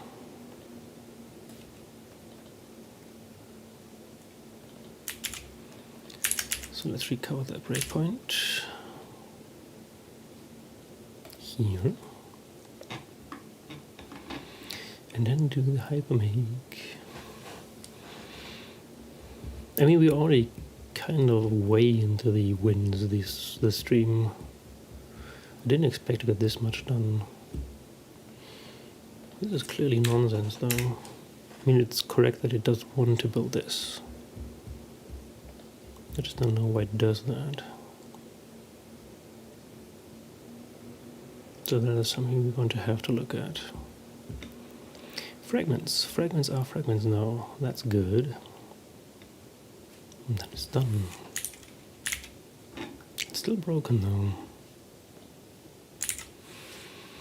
Okay, so we can now go here.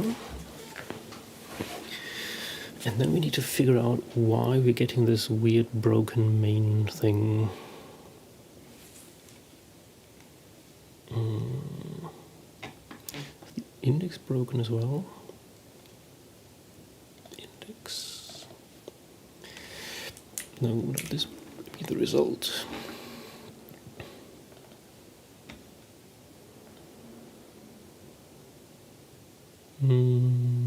This is working. Let's see. Index. That's working. And even prints out the image. Cool. And the other ones, are they working? Kind of. They just don't have content, I guess. They should have content though. I think what's happening is that we don't have the slots. Probably. Because that's the one thing I'm still skipping over.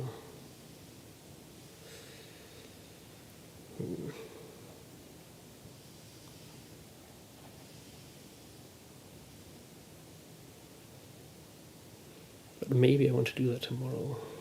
Because we've already done 2 hours. Let's do one last round of solitaire. And then finish the stream.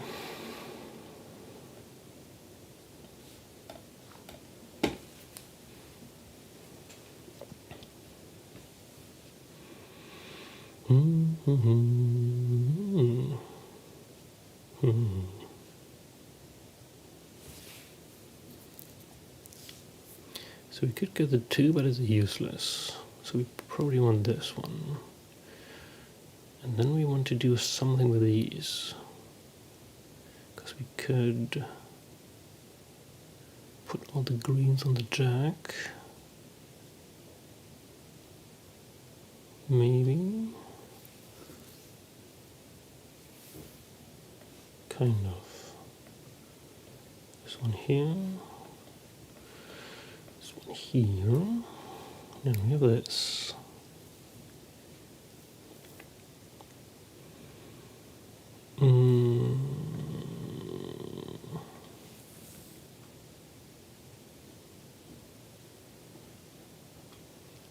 Could get the one. Oh yeah, this is working.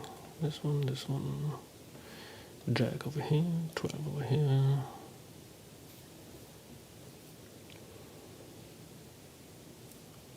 Could flip this on the jack, but we don't have anywhere to put the 6 yet.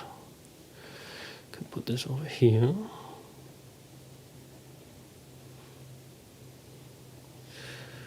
And then if we flip this, no, we can't flip it around. No, we can do that. So we can do this one up, flip this on here. No, wait. Almost died there. Another 3 goes and then 9 goes. We can put this on here. Can't quite burn this though. And we still want the queen. We could get the 19.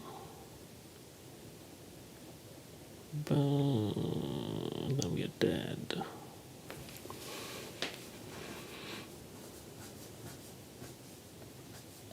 Can do this one.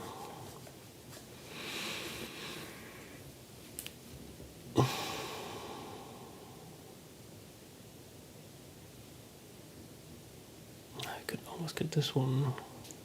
Put this down, 2 would pop. 4, 5 on there.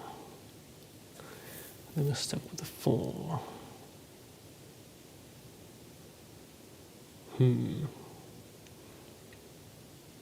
Don't see many better ways though.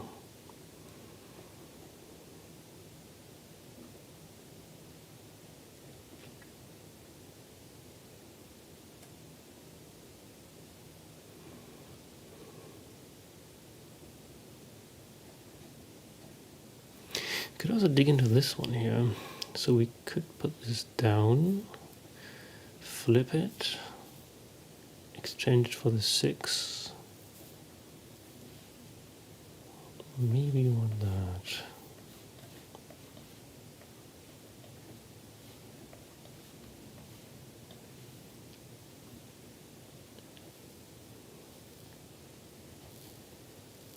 I can't do anything with the 5 though. Maybe that was a bad move.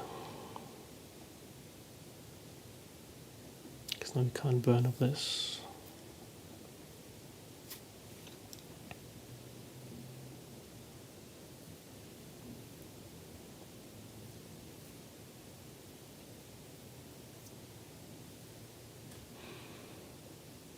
Could get a 19, but then we're dead.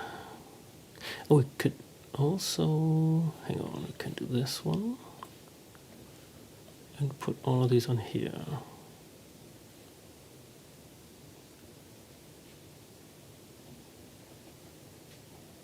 Then what?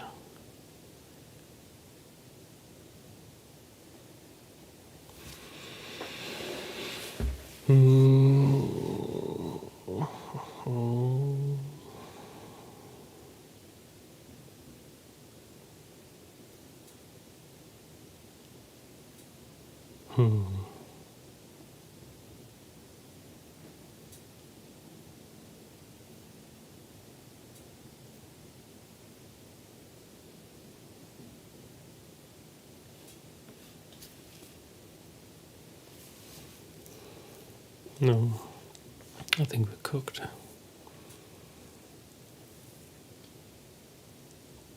Yeah. Try again. One last round.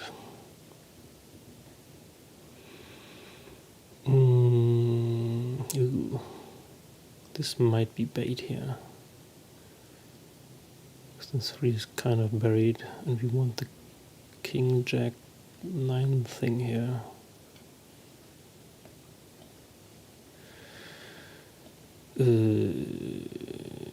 This one, and this one, Jack, Queen, King.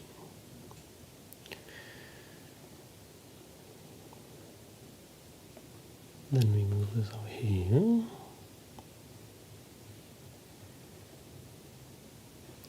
Can't quite land this one.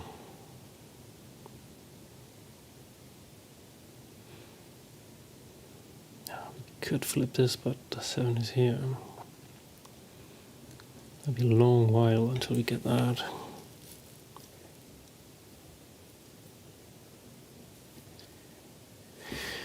We can, however, do this, I think.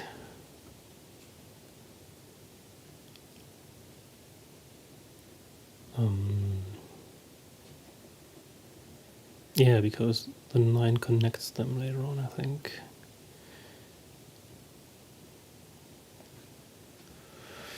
Maybe.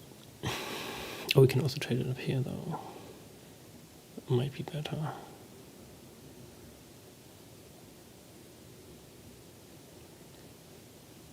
Do we want to trade these yet? I think so. Because we could just put this down, but we could also put this here. Get the 2, and get the 9. And now you can flip all this on the 8. And then this on the 19. And put the 4 here. And get the slot back. So now you really want the 20. But at least we're going to need the Queen for that.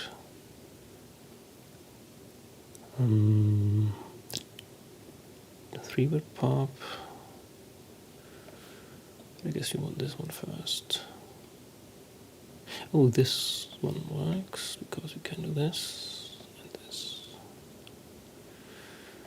This one also goes, and then we can move this. And this, why not?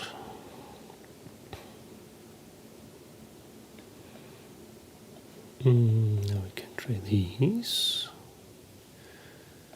Can flip this and get this.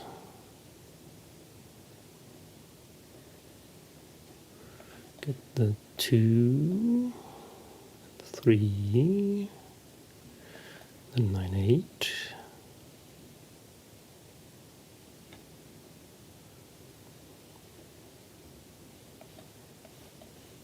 Get this out. Get these. And we've basically won the game. Just want to clean it up a little bit here. Now we can kind of decide what fortune we want.